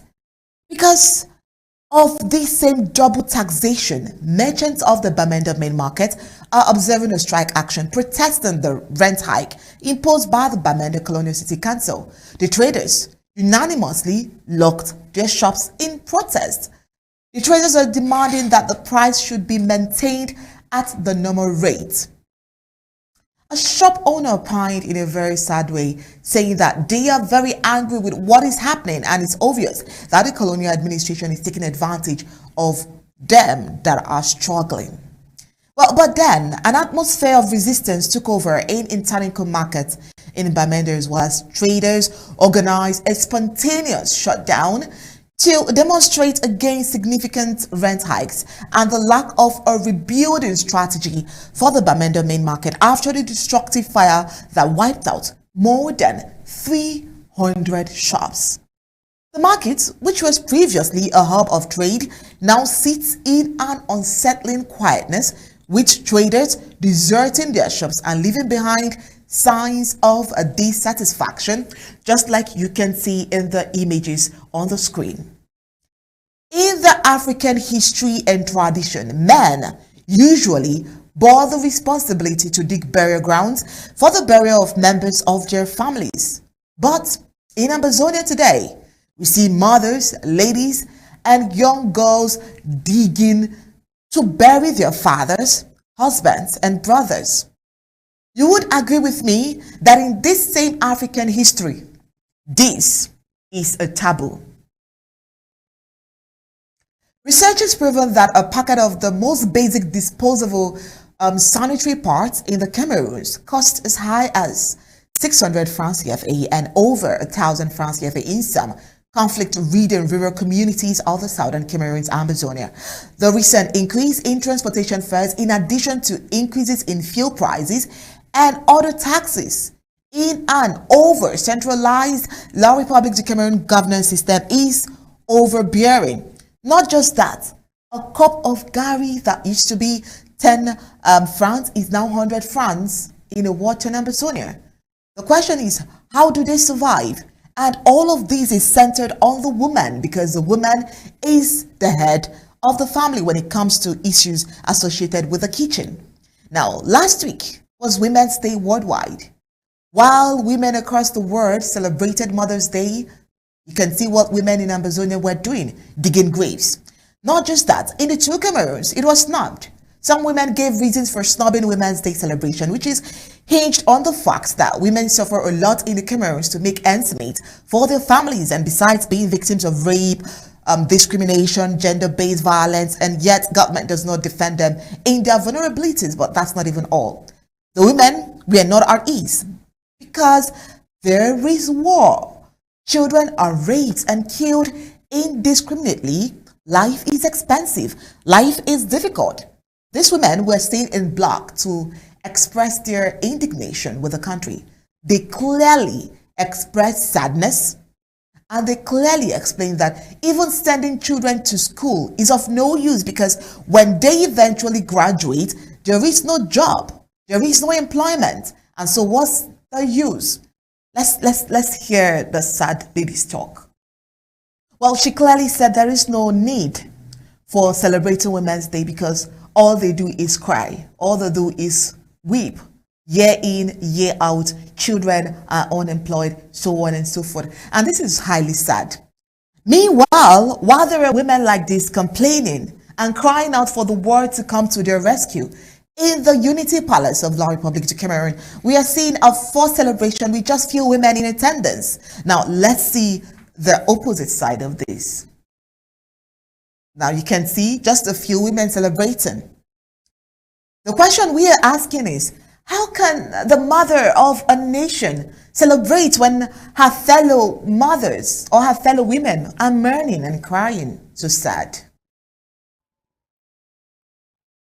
Under the international human rights law, the principle of non-refoulement guarantees that no one should be returned to a country where they would face torture, cruel, inhuman, or degrading treatment or punishment and other irreparable harm. This principle applies to all migrants at all times, irrespective of migration status. The principle of non-refoulement forms an essential protection under international human rights, refugee, humanitarian, and customary law. Its high point is that it prohibits states from transferring or removing individuals from other jurisdiction or effective control when there are substantial grounds for believing that the person would be at risk of irreparable harm upon return. That is what the international law says. That is what is found on Google and every other place when it comes to the principle of refoulement. Now, it has been over 6 years since professors of Nigerian universities were arrested at the Nera hotel in Abuja. What is happening to that principle? Why is it not being observed? Now, meanwhile, they were just meeting to discuss the welfare of Southern Cameroon's refugees who had fled for their lives into Nigerian territory when they were suddenly taken at gunpoint by 20 armed men on the 5th of January 2018 with the aid of one Christopher Fabeno Anu, as later revealed by Colonial La République du Cameroon Secret Service Chief Colonel Bankui Emile. So, the million-dollar question is, if this is against an international principle, why then is the world quiet on this issue? Well, it should be known by now that lies and deception are the principles on which La République du Cameroon government seem to operate from. If this colonial government is not dishing out fake and never to be realized promises, they will be sowing seeds of discord amongst the Amazonian people. Over to you, Paddy.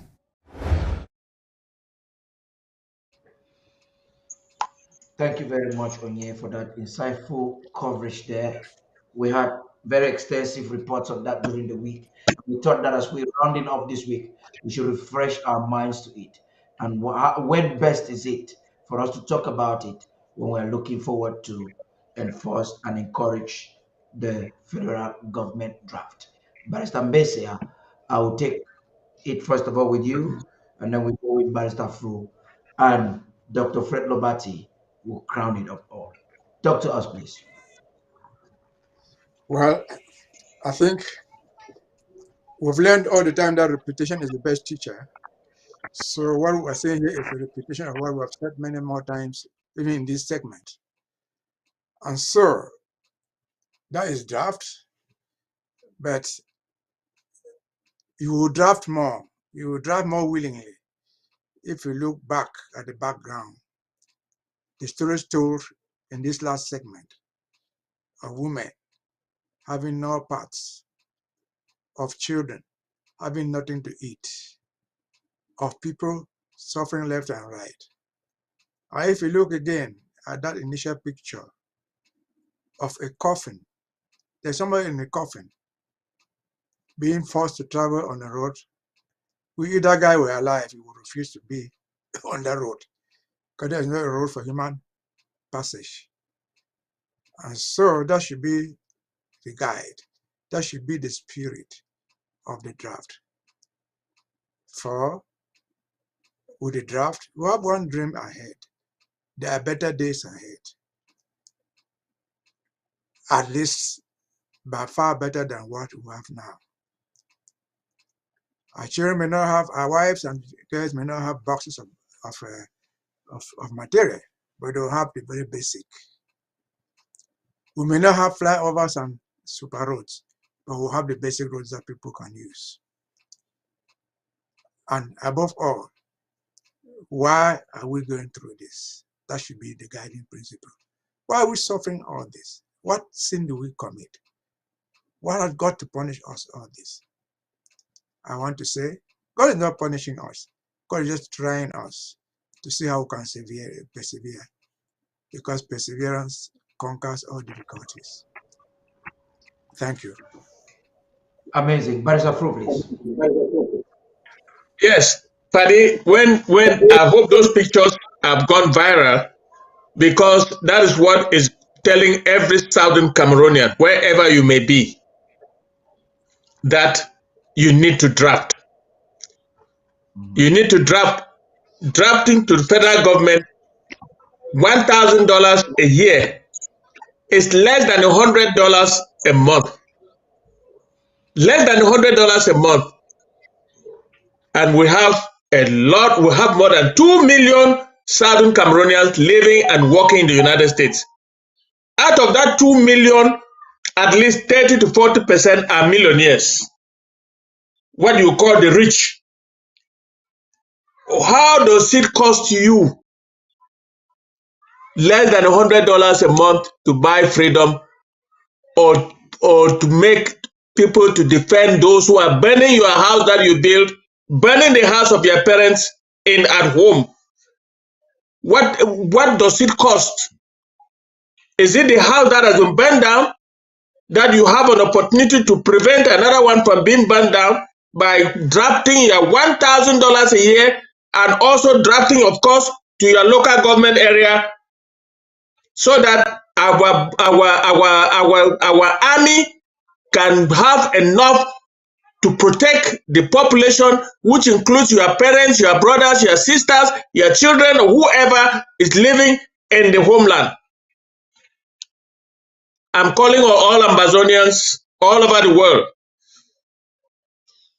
to look at these pictures and have some sympathy and draft, so that the federal government can do what it has to do to bring back, to like we did last year, to bring back the firepower, to increase the firepower, and to increase our chances of exiting completely from La République du Cameroon. This draft will enable us to conduct a very deep economic sabotage, so that La République can haste can go down faster than it's going now, and that will give us an opportunity to be free.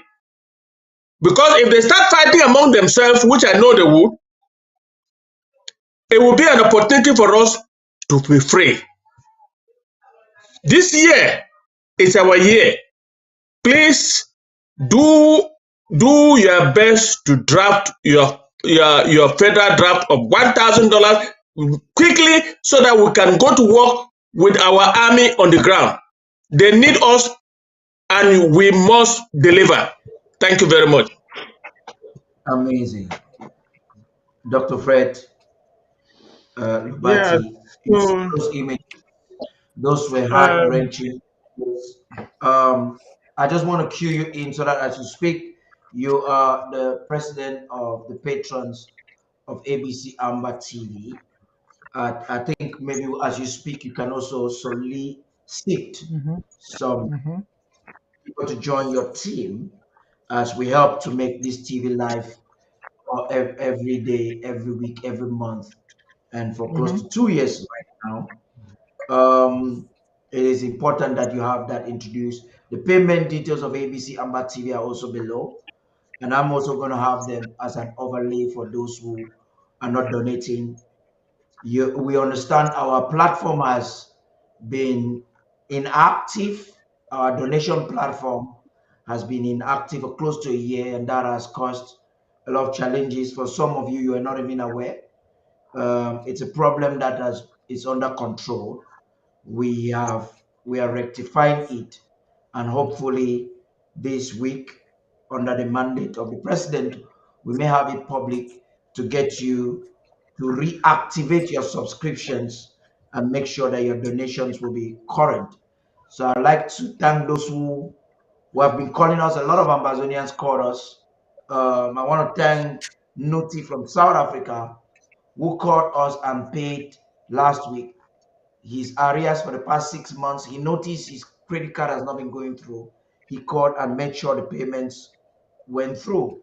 So if you have your payments have gone through since May of or March or April of last year, please you can give us the arrears. It will be a laudable effort towards promoting this platform, and we will tell you how to reactivate your subscription. After this program, we cannot overemphasize the importance of this platform vis-a-vis the Amazonian liberation movement. Dr. Fred, please talk to us. Yes. So you cannot forget where you came from. Even Palestinians from the Gaza Strip, that the Jewish state has literally crushed down to nothing. When they interview them, they aspire to go back and build their country. Their hearts are more in going back to build their country. They're here in the United States. They live peacefully. They have a job. They drive cars. They work, but their hearts are back in their country. We all have where we came from. We have roots. So let us not think that because we are peaceful and quiet somewhere else, we can forget where we came from. Some of us even aspire that after we die, they will carry our dead bodies to go and bury by our grandfathers.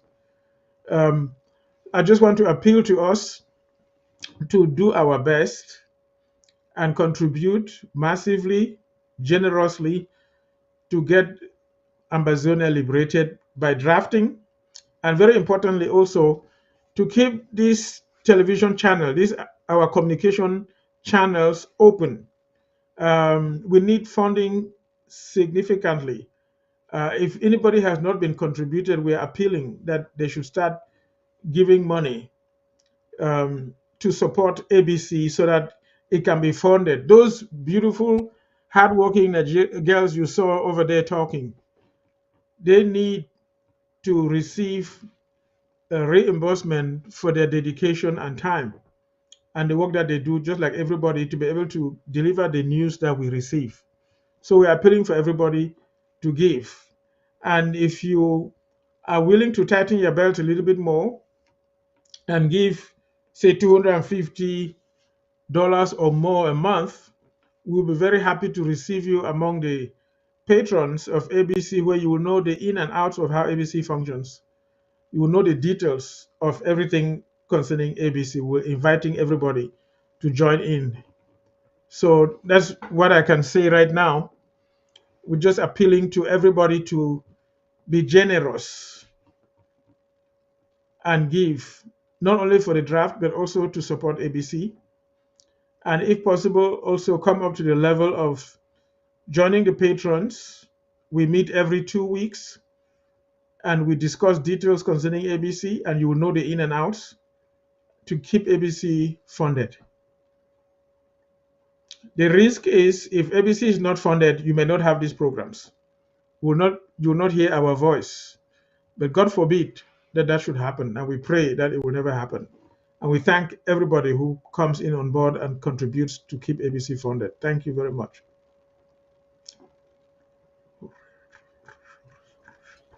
Thank you very much, gentlemen, for your time.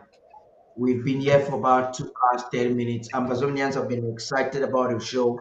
I saw many people were reacting with their comments instead of calling to make those contributions. Your comments were laudable. You made the show exciting. Your idea, no idea is wrong. Perhaps it is just the way you would have presented it.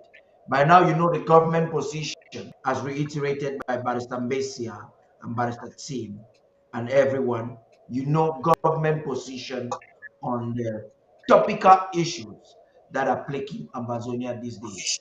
The most important thing is that we all agree that it will take our collective efforts, it will take dedication, it will take focus for us to make sure somebody is playing back to me. I don't know whose phone is that, but basically, please. Um, it will help our collective effort to make sure that we free ourselves and we keep the record straight. Thank you again. Thank you very much. I wouldn't want to take much of your time. I'm sure, Barrister Through particularly, I want to thank you for exceeding the time you gave to us. That's just to show us the love you have for the struggle. Hopefully, until next week, we're going to have Amazonia this week. I'm not sure if we may have it the way we've had it this week because the government announced that there's going to be a very important program, and that will be the federal draft for Savannah, if I'm not mistaken. We will liaise with the vice president and the federal government to get details. And starting Monday, publicity for the program will begin. We have postponed the international press conference with the president a couple of times strategically because we wanted some things with the federal draft to get started. We also wanted our payment platform to be reactivated, and that has been done. It is currently being tested. Confirmation will be done over this weekend, and probably by Monday, we will, if the president authorizes, we will have the public to get involved and reactivate it. The government is healthy enough. There are challenges from within and from without, but you have a very focused president who is determined and he knows what to do. And he has a good team in different tiers of government. And we want to appreciate not just the patrons of ABC Amber TV, but the club members for the $10, the $15, the $25, the $50, those who are giving us $100 in the early club every month. This is your hard-earned money, but because you understand the power of this platform as our own weapon that we're using for diplomacy, you understand the need to give a voice to the voiceless. We want to specially appreciate you. We're reminding those who probably have not been current with their dues to make sure that you can do it with our payment platforms that you're seeing on the screen right now. Do not hesitate.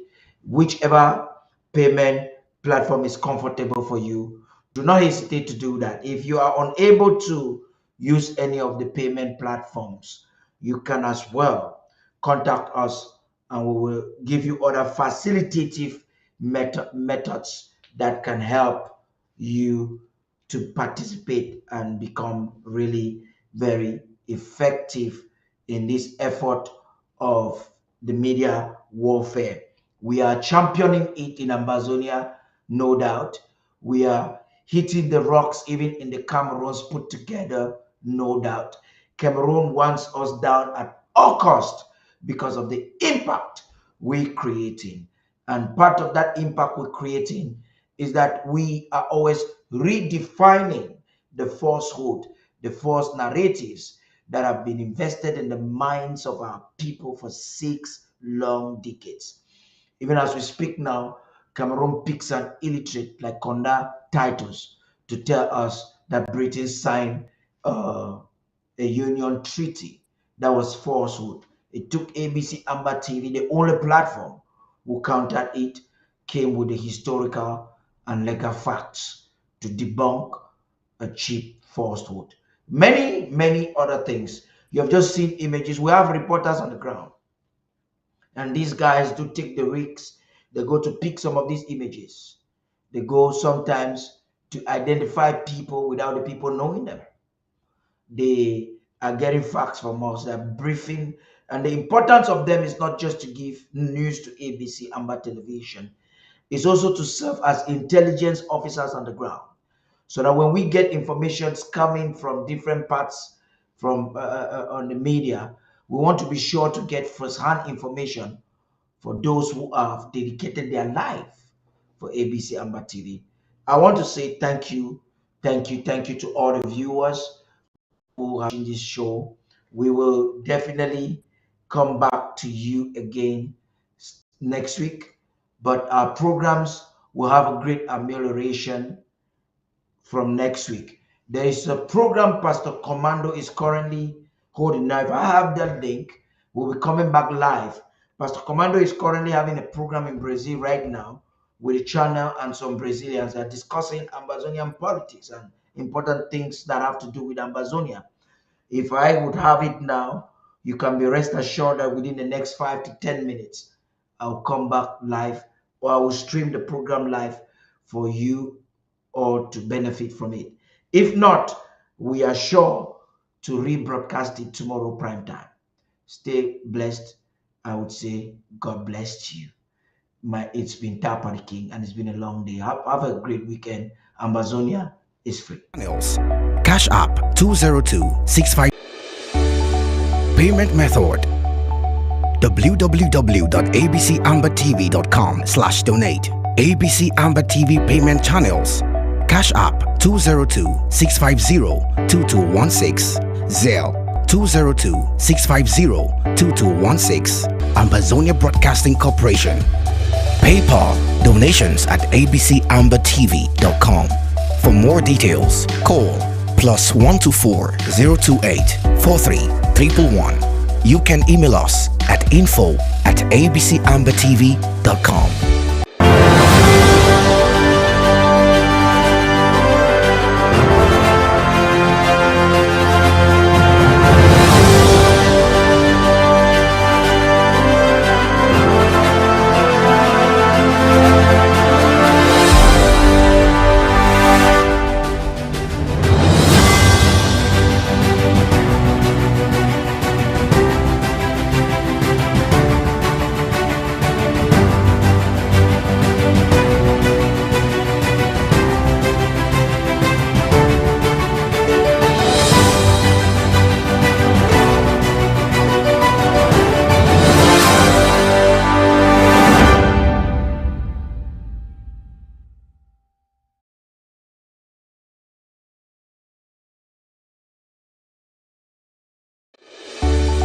Payment method www.abcambertv.com/donate. ABC Amber TV payment channel.